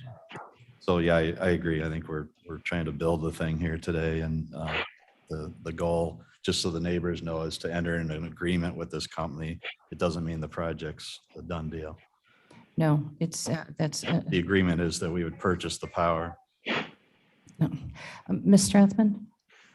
Yes, thank you, Madam Chair. Just for a point of reference, but under the green arrow, is that spruce tree there now? And what is the height of that tree? Yes, that tree is there right now. Do we know the height of that tree, Jody? I'm not sure that we do. The adjacent oaks that are to the left of the tree are about 50 foot tall. Those were the oaks we referenced when we looked at the shading potential with that 35-foot setback. So, I mean, just judging from that 50-foot high tree, I would say it's maybe 25 feet to 30 feet. Okay, thank you. And Madam Chair, if I may respond to your comment quickly. So today, the resolution is for the power purchase agreement and the land lease agreement. So the landscaping plan it will be the Kane County's responsibility, our department's responsibility, to work with the landscaping architect, to work with the neighbors, and to work with the solar company. So that is not being approved today. All that is being approved by the resolution is the PPA and the land lease. And then we do have some language in there that has been added that I will get to at the end of the presentation. Well, yes, I believe we should table this conversation. I would, if the question is to table the motion, I would vote against that. No, just this presentation. This, everybody did something for a living. I did this for 40 years. And you can't design a project at the council table. What we need to have, and projects don't go into final planning as they're approved. Nobody spends money, and you can't spend money because lenders won't allow you to spend the money. You can't go out and do final engineering and get the whole thing done as it's done without a contractual assurance that you can hand to the sources of your money that says, we can go ahead with this project. So today, what we need to do is to vote on the project. And then at some point in time, this committee will be presented with what is then the final plan. And my thought is we either like it or we don't, but I'm telling you, if we sit here and start talking about how high the trees ought to be and what they are, hell's going to freeze over and we're going to end up with, with a, what is it? A camel is a horse designed by a committee. I think that's my paraphrase of something I'm trying to recollect. We need to move this forward. Double hump? Madam Chair. We need to move this forward and in my mind, quit the discussion on the landscaping because it's to all the points raised. It can't be discussed at this point in time because we still need the final engineering. Let's have somebody present us with a final plan when this is done and we approve it or we disapprove it and we. So just so I can understand where exactly what your intent is, are you suggesting that we table this resolution? No, No, I want to vote. I just- want to vote on the contract. Vote on the contract, but I wanna- table the discussion on landscaping? But just, yeah, I mean, we aren't even, that isn't even appropriately before us, I don't think. That's not even before us. What's before us is the contract. Yes, the contract is before us, Ms. Bates. I'd like to remind this committee that the concept is clear. This resolution was passed by unanimous consent. It was passed unanimously in the E&E committee once. And then we had a special committee to answer a lot of questions. And then we had a unanimous consent in the Environmental and Energy Committee the second time. The complete and final engineering plan must come after commitment from the county. And I would ask for that commitment today to move forward towards the board. If it's appropriate, I would call the question. I'd like to have the vote. I think we've got just a couple more questions, and then please do so. Yes. Shepro, yeah, I think in my mind, we had questions about the landscape plan, but not what was it going to be, but was there going to be one? And I think that has certainly been answered. Clearly, there have been discussions with the neighbors. I think several times we've heard that this is conceptual at this point. So I agree with Mr. Martin's point completely. But I would also commend the detail with which staff has, attempted to respond to our concerns and those of the neighbors. But I think that, again, I agree and I would support a call to the question at this point. Mr. Sanchez. I'm tempted to call the question, but I see that Ms. Klee has not finished her presentation, so I wonder if it would be more appropriate to let her finish and then go to the vote. Can I ask how much longer the presentation is going to last? There's just one more slide. So the fencing estimates are included. Just to quickly cover that, the county is committed to upgrading the fencing. And there have been 3 additions to the resolution that was passed at the Energy and Environment Committee. All 3 of the additions are to demonstrate the commitment to the neighbors that we will work with them on the improvements and to the fencing to make sure that it is aesthetically pleasing. Should they be able to see it, and also to elevate the south berm along the west of Brisher Road at a height of 4 to 5 feet. And then also that landscaping will be maintained. So all of these 3 are to cover the fencing, the landscaping, and our commitment to the neighbors. So these have all been added to the resolution. Now I'd like to call the question, Madam Chair. Madam Chair, Todd Wallace, can I Yes, Mr. make Wallace a comment is- before the question is Yes, called? we'll have the question called in just a second. Yes, Mr. Wallace. Thank you, Madam Chair. I appreciate it. I'm a member of the Energy and Environmental Committee and have there's been a lot of consideration given to this project. And first of all, our staff members have worked exceptionally well in considering all the details and have been very receptive to comments from the public as well as members of the committee. I do agree with comments that were made by Mr. Iqbal, Mr. Cameron regarding the basis of the project without going into detail about landscaping and that sort of thing. I think that really when the original RFP was done, there was not the detail known that is now known. The bottom line is that the spoil pile that is on the site needs to be reduced. It needs to be reduced or eliminated. That really is causing all of these other problems that are coming up. So I don't know if the answer is that a new RFP needs to be issued. Taking that into account in order to do this project, but we were told when we asked the question that if the spoil pile is removed, that it would not be economically feasible to complete this project. And so the project is not being done as it should be done. It's being done as well as we are able to do it. So I think that really, and I agree with Mr. Martin as well, that we cannot hammer out all of the details in committee. But I really think that this goes to the basis of the contract. And Madam Chair, I agree with you as well, that there's a lot of detail that still needs to be worked out. And a lot of that we've only discovered over the period of maybe the last 2 weeks. So those are my comments. Thank you. Are there any other? I just have a point of information question. Yes. The 3 additions, and I should have probably seen this, are these an amendment to what was on the agenda, or is what got to the agenda include those 3? Those were included at the Finance Committee. Okay. So no further action to add those is required this morning. Correct. So before we call the question, I just had a conversation yesterday with my own association regarding my landscaping. And I want to share with you, the homeowners, that I empathize with what your concerns are.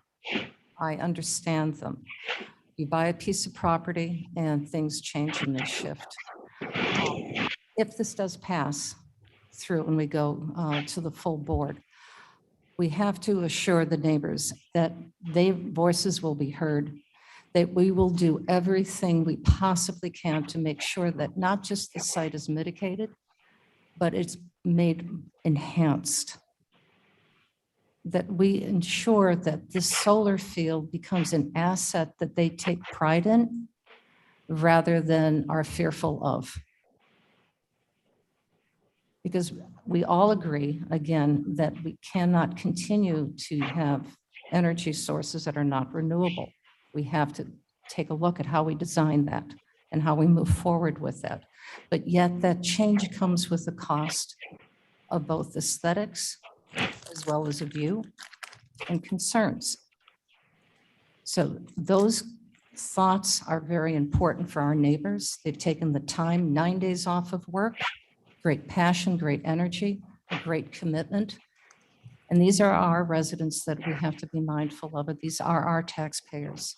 And we want their input. We celebrate their input, and their input cannot be not heard because of a cost of $198,000 annually a year. They're valued. So with that comment, could we please call the question? Madam Chair, I do have one Yes. final question. Yes. And I guess, John, you might be the person to answer this best. If we were to proceed with this today, to move this forward, to send a signal to the developer. But this last fella that spoke, I couldn't be in more agreement that that berm is just too high. Not the berm, that where the solar arrays are going needs to be lowered to a flatter level. And I'm being told now for the first time that financially it doesn't work to do that. If we approve this today, but then 2 weeks from now say, I'm sorry, we can't get it as low as it needs to be. What happens? Are we committed to moving forward? Where do we go with the project from there? What happens? And that's a question that the group behind you is wanting to hear as well. Point of order. Point, Maybe yes. it, Hold- today, this is just we are just a recommending body here today. Correct.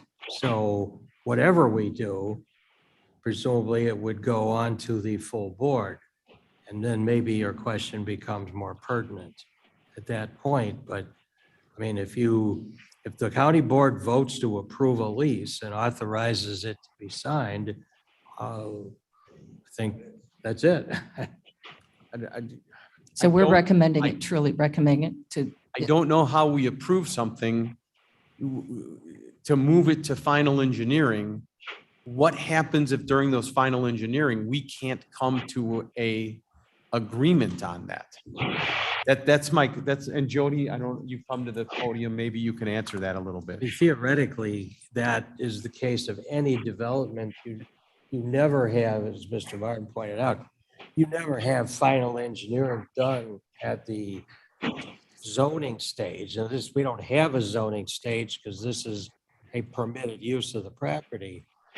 But every development theoretically, I suppose, if when they started grading the streets, if they weren't grading it the right way, the governing authority would say, stop.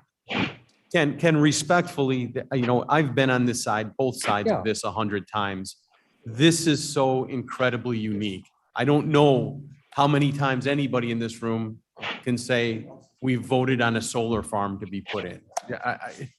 This is unique. I mean, so I just want to kind of know. Yeah, I mean, what happens if we can't come to an agreement on that because it's just a cost factor, but it impacts the residents? What do we do? Ms. Walnick, do you want to I speak? don't know that the issue of landscape approval is unique. I mean, happens Please, all the time. please. Ms. Walnick. Just a point of clarification, you're speaking about the north berm, right? I'm speaking about the array where the hump, where the land's not flat and it undulates. Yes, it's So seven. we're talking about bringing down some of the peaks that it's being suggested. What I'm hearing is that they probably aren't being brought down low enough. And we can't do that. Not that we can't do that, but financially, it doesn't make sense to do. I'm not comfortable with that. Yeah. Correct. So the GRNE is lowering the berm to 770 and they've already looked at it and it needs to go down to at least 770 to have a flat enough area to set their solar arrays. So that's actually in the purchase power agreement that the berm will be lowered to 770.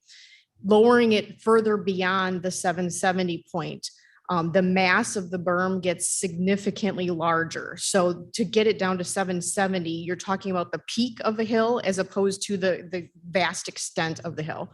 So in our calculations, and we had a very similar project with the cross-country course. So we have bid numbers from 2019. The cost of fuel was less at that time. To lower the additional height, which would be an additional 15 feet, would get it to approximately what that elevation is of that valley. It's 30,000 cubic yards of material that would need to be moved. We don't have area on the site in order to place that material, so it would have to be loaded onto approximately 3,000 trucks and hauled off to a clean construction and demolition debris facility. The cost to dispose of it and haul it to a facility like that is about $72 a cubic yard based on today's prices. And so we would be looking at about $2 million to do that work. And the total savings of the project are about 4.5. So it would be half the savings of the project. We might be able to lose a little bit of that material, about 5,000 cubic yards on Chris's area by the multi-use building. But still, we'd still be looking at upwards of $1.5 million to move that material. Okay. I appreciate that quantitative measure. That, I mean, Drew probably understands that better than anybody, but that helps me understand that. It doesn't help me reconcile, should we just find a flatter piece of land to put this on versus putting it there, and that's a different conversation, so. Totally different conversation. And that is out of this Understood. context here. Ms. Bates. You want to call the question, Madam Chair? There is no other place that we can put this due to the master plan, due to the fact that the savings comes from putting it on our own property, what's called a behind the meter system, so that we're not incurring transportation fees, transmission fees from ComEd. We're not paying other taxes and fees that go on your ComEd bill. And so this is the only property that we can put this on. It is property that we own. It is a permitted use, so it doesn't need to go to the zoning commission. It was already zoned properly for this use. We're trying very hard to reach what's really a compromise solution. We're taking the berm down some of the way. We love our neighbors. We appreciate that they're upset. We're trying to compromise with them and reach something that we can all live with. Shave off 15 feet of the berm, put in as many beautiful trees as we can, and mitigate their view. To spend $1.5 million or $2 million of the taxpayers' money is unconscionable to me. But putting in $50,000 worth of beautiful trees is a good solution, we hope. So you know how hard Ivy and Jody have worked on this to make sure that we reach the best possible solution for everybody. Okay, thank you. Thank you. Mr. Martin. One last comment. So nobody feels like they're being led down the garden path. This project works if the berm gets dropped, whatever the prescribed amount is on the plan. So nobody should walk back into the room and think that we're all going to see something that's 4 feet lower or 8 feet lower or ground level. What you're voting on today is the berm being lowered, what is it, 7 feet? Is that that's what is before us. And nobody sitting here should believe that when they walk in 6 weeks and look at something final, that maybe that's going to be lower. For all the reasons that Cliff brought forward, or that Jody brought forward through Cliff's question, we need to understand we're voting on the contract as it exists, and the contract as it exists works for the county because the economics work, and the economics work in significant part because that berm is going to be lowered the prescribed amount and no more. So that's the reality of the situation, and all the efforts have been made to offer proper screening and a sightly existence for neighbors. But it's not going to work if we're going to lower it lower. That's the vote today. Okay. And that'll be the vote next week. So are we all ready? I think we've had lots of conversation and a robust conversation. So I thank you for that. And again, thank you for all of our neighbors impacted by this decision for coming to speak. So may we please call the vote?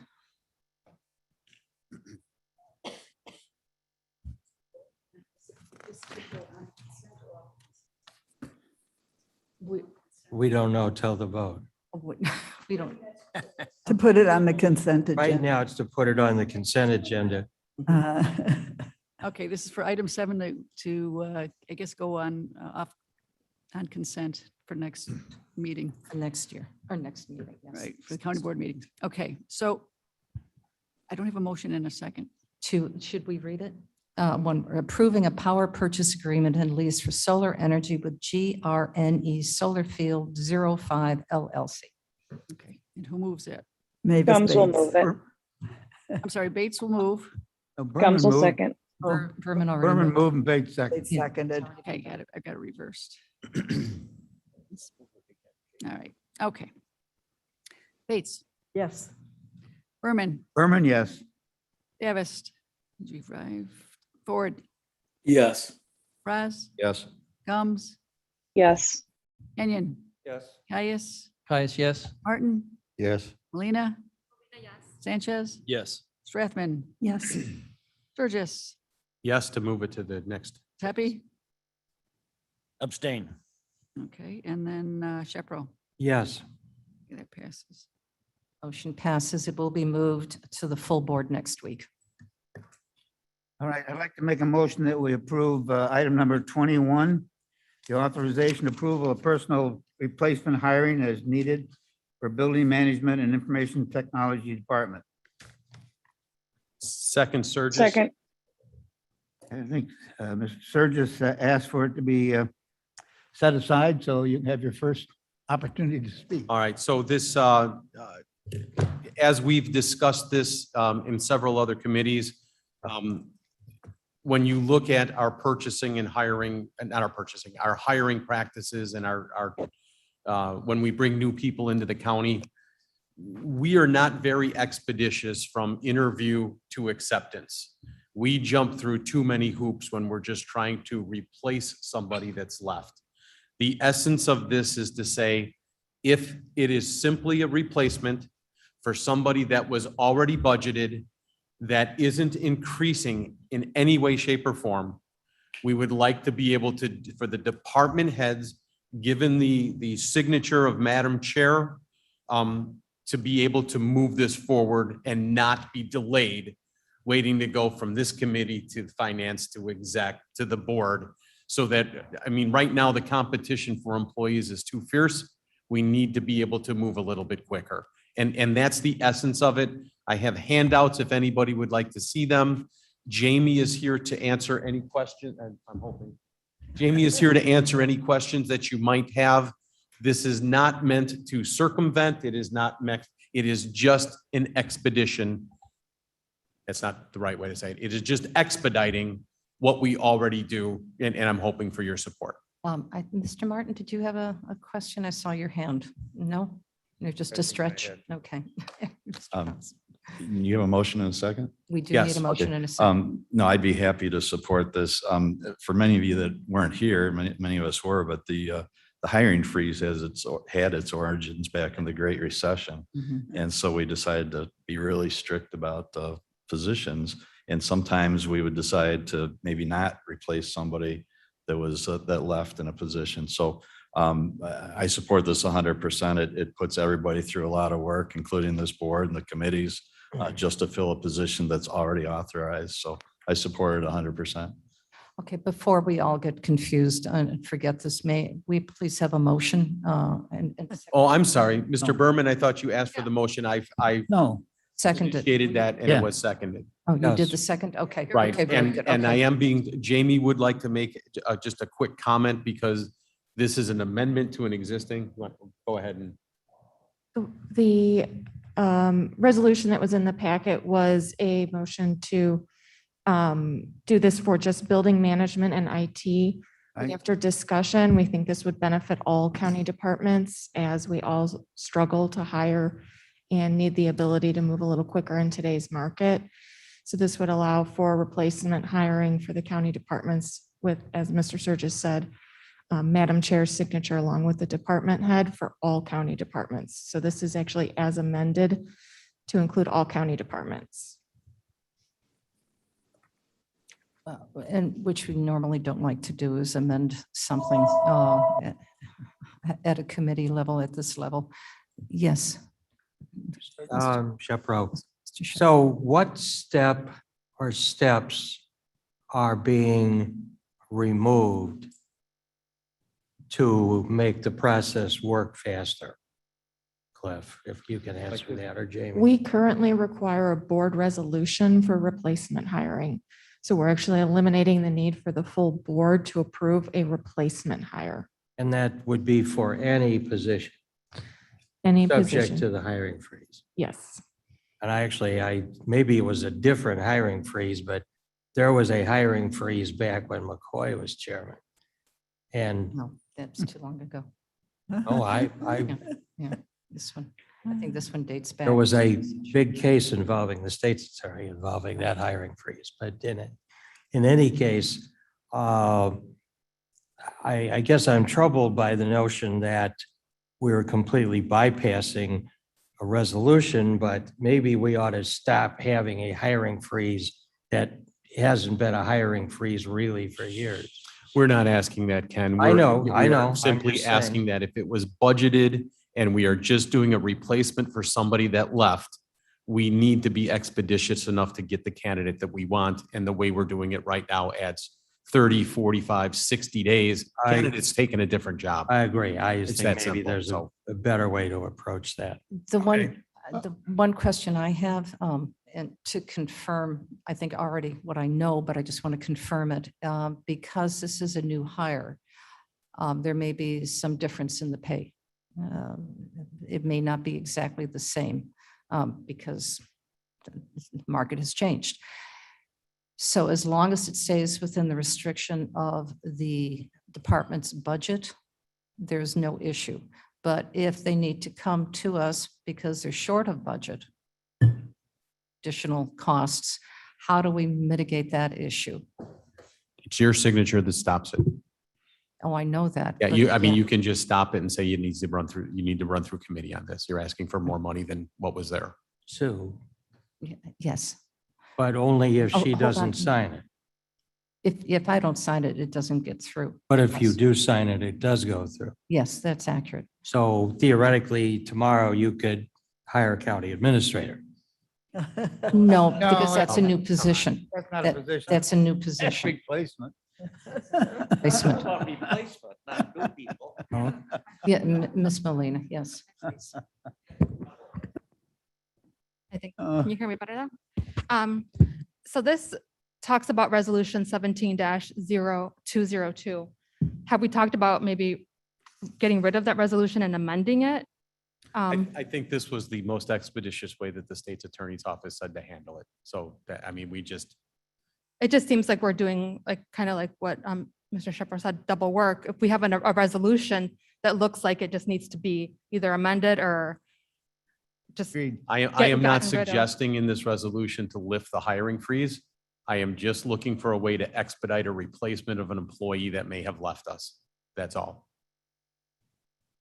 So I guess I'd like to see a copy of that resolution just to read it for myself. I'm trying to find it, but I guess, Jamie, if you can send me a copy of that resolution 17202, Yeah, absolutely. just to review it because I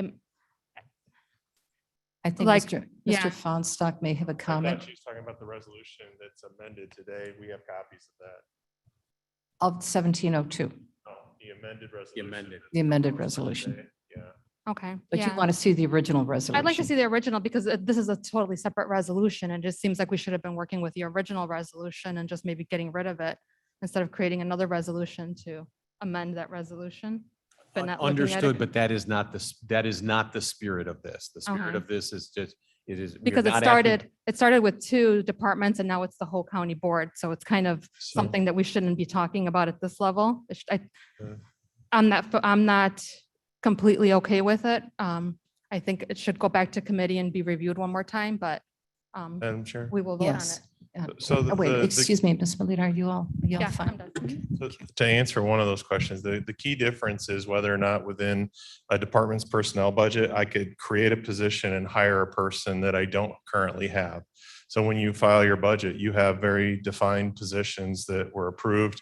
The IT department has 39 positions, so we would be filling one of those 39. We could not add a 40th person just because we have the money to do so. It has to be one of the defined positions that's in our position control, and then we could fill the position. I think the original moratorium that they had, they purposely did not want you to add additional headcount.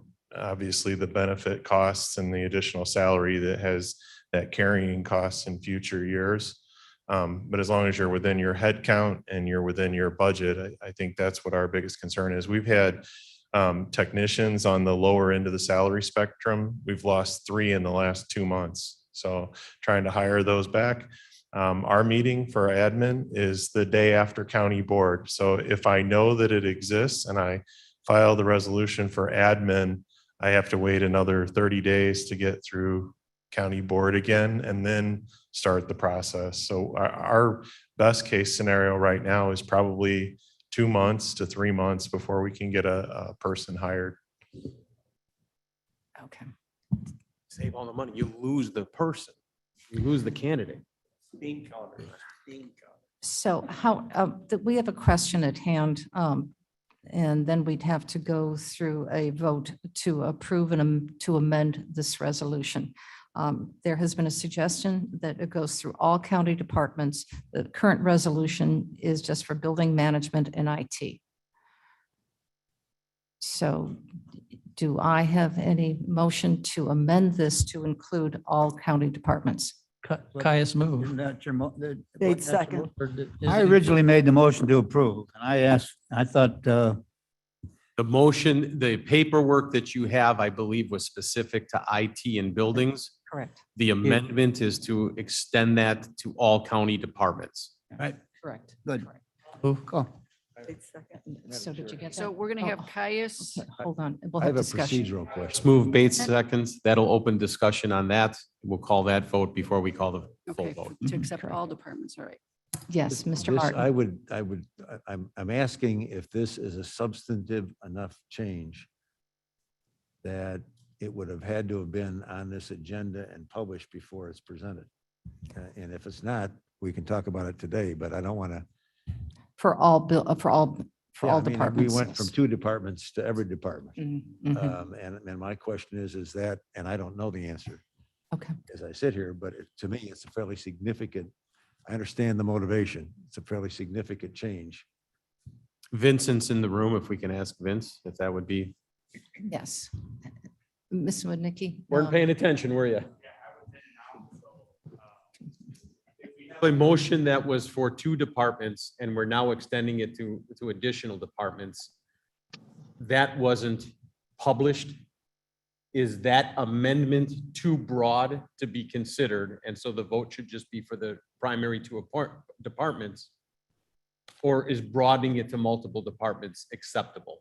I would have to check on that. I can step out of the room and see if I can find out. I don't know much about this. I wasn't involved in this resolution at all, so. Since the urgency is for those 2 departments, go ahead and vote for those 2. And if we need to bring it back through for the other departments, we can. Do we need to rescind our motion? Rescind the motion for the amendment.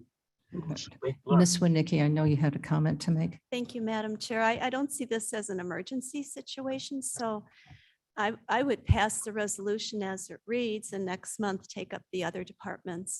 Agreed. specifically. Agreed. I think we're all in agreement with that. Yeah. So we have rescinded that. So now we can go. Are we ready to vote? Yes? Up to the question, yes. Okay. Okay. 2 departments. 2 departments, I'm sorry. Okay, Bates? Yes. Sorry? Okay. Berman? Berman, yes. Ford? Ford? We'll get it next month. Raz? Yes. Gums? Gums, yes. Kenyon? Yes. Caius? Caius, yes. Martin? Yes. Molina? Molina, yes. Sanchez? Yes. Strathman? Yes. Sturgis? Sturgis, yes. Tepe? Tepe, yes. And Shepro? Abstain. It still passes. Passes. Okay, very good. It didn't waste any of your time, Mr. Kenyon. Okay, God bless. And the finance part of the agenda. Thank you. Thank you very much. Okay, so next, Mr. Froz. Yes, ma'am. Transportation Chair Fraz speaking. Human Services. Human Services? I'm sorry. Oh, I'm sorry, of course. One item. Juneteenth. Mr. Sturgis. Housekeeping item from Human Services establishing the Juneteenth as a holiday in Kane County. Is that a motion to approve? That is a motion to approve. I've seconded. Second, is there any discussion on this? Just a question, Shepro. Why do you describe it as a housekeeping item? This is my understanding is Jamie, that this is being done at the state level and we're just falling into compliance. I call that housekeeping. That's fair. That's Okay. the purpose of my question. Yeah, nothing more than that. Right. It's not like we're creating something new here. Yeah, This I is mean, it's a we're- federal holiday and a state holiday. It's that simple. And I believe we're obligated to follow state holidays. Love you, attorneys. You're the best. Any other discussion on this? Call the roll, please. Are you ready to call the roll on this? Yes, please. Okay. Okay. Bates, Yes. Berman, Berman, yes. Davis is not here. Ford, Yes. Raz, Yes. Gums, Gums, yes. Kenyon, Yes. Caius, Yes. Martin, Molina, Melina, yes. Sanchez. Yes. Strathman, Yes. Surges, Sturgis, yes. Tepe, Pepe, yes. and Shepro. Yes. Very good. Thank you. Now transportation. Transportation report, Fraz speaking. I have 6 items. I'll move all 6 and ask for a second. Second, Sturgis. Surges seconds. Madam Chair and Board, in the interest of time, I'll just say these are all routine items. They're all fully budgeted. I'd be happy to answer any questions on any of the 6. Drew, what, Shepro, question. Shepro. Number 3, what's the, what street is that? There's several streets. Give me one second here. Knoll Creek Drive, Knoll Creek Woods, and Allen's Crane Woods. Those are the subdivisions that are being discussed. And these are all, let's see here. Let's see. The roads are unposted, so the speed limit is assumed then to be 30, and this would put them at 25. And these requests from the township all come from the Township Highway Department. We and KDOT just have to approve them. Thank you. Anything else? Yes. On item 6, I don't know if I'm going to vote no on that one. So does that take it off the consent agenda? Okay, so we will pull number 6 from the consent agenda for the full board meeting. Just so everybody knows, item 6 approves KDOT to start negotiating for a 6.1 parcel, 6.1 acre parcel of land on Long Meadow Parkway. So do we vote on it separately then? We go 1 through 5, correct? Yeah, so I'll move 1 through 5. Okay, good. And Mr. Second, Sturgis, 1 through 5. Surges suggests his second. You ready to call the roll? Okay, Bates, Bates, yes. Berman, Berman, yes. Ford, Yes. Raz, Yes. Gums, Gums, yes. Kenyon, Yes. Caius, Yes. Martin, Yes. Molina, Melina, yes. Sanchez, Yes. Strathman, Yes. Surges, Sturgis, yes. Tepe, Pepe, yes. and Shepro. Shepro, yes. Passes. Passes. Okay, then I'll move item 6. Need to ask for a second. Second, Berman. Call the roll, please. Oh, wait, I Discussion. believe There's discussion. Discussion, sorry. Oh, discussion. I almost missed it last time. So I was hoping. on behalf of my constituents in the northern part of the county who are obligated to pay this toll and who object to the size of the project and also the toll of a bridge, which tolls people to cross a bridge in their own town and pay money. And also, even with regard to savings that would cost the average person that uses it a lot, $200 a year additional, and 47%, and I'll just use that as a quote from the past board meetings. You're No, gonna say that's 30%. high. That's high. Yeah, okay. You can have rebut. For a good portion of the toll goes to just administering the collection of the toll, which is completely an anathema to me, to collect money, to pay that much. It's way beyond usury to pay that much just to collect the money. I will vote no. I have Any other comments? Yes. a question for Mr. Fraz. Drew, does this have any impact on collecting tolls for the No. project? This is land that's needed to complete the project. I believe section C2, is that correct, Tom? C2 is our last section, which is on the east side of the river between Route 25 and Yeah, this is actually our last land acquisition for the entire project. This is part of the mitigation agreement with the Forest Preserve.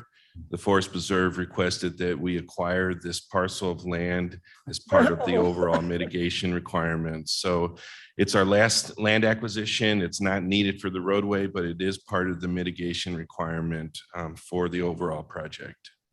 So this land replaces some land that had to be built over and provides this land to the Forest Preserve. Yeah, very good. When, Any other when does it questions? open? I'm sorry, could you, We, Churches, I'm well, sorry. the original goal is next spring. I think we're looking at maybe midsummer, but we hate to put a Mr. day on it because we're finishing that last site. Everything's done except section C2. So we just got to finish that last link in the chain. And I guess this is somewhat historic today because land acquisition has been a real challenge on this project. This is the last one. any other further Oh, questions? just a reminder, I've missed one point, is that this, just to remind everybody, actually, the original point was that this is a sunsetted toll. Do not forget, when you're on the board in 10 years, you can get rid of this toll. And Tom, can we confirm the cost of the toll? Wasn't it 30 some cents on the dollar? You know, it costs money to collect the toll. You have to collect it and process it. Yeah, the normal toll for I'm trying to think of the wording, but a single occupancy vehicle. No, I'm talking in terms of Mr. Caius referred to the cost of collecting the tolls was. Oh, I'm for- sorry. Yeah, I apologize. That would be approximately 30 cents on the dollar. 30 cents rather than 47. It's about 30% of the overall cost would be for the operations of the tolling. So you're off by 34%. And I still would not encourage my children to get a credit card that has 30% interest. Thank you very much. Okay, I think we've. I tried to get done quick. It's always a good input. Are we all done? May we call the, okay, call the roll? For item 6, Bates, Abstain. okay, Berman, Berman, yes. Ford. Ford. Raz, Yes. Gums, Gums, yes. Kenyon, Yes. Caius, Caius, no. Martin, Yes. Molina, Molina, yes. Sanchez. No. Strathman, Yes. Surges, Burgess, yes. Tepe, Zepi, yes. Jeffro. Pepperell, yes. Passes. All right, very good. I believe that there is no need for executive session. We now move on to our committee reports. Are there any committee reports?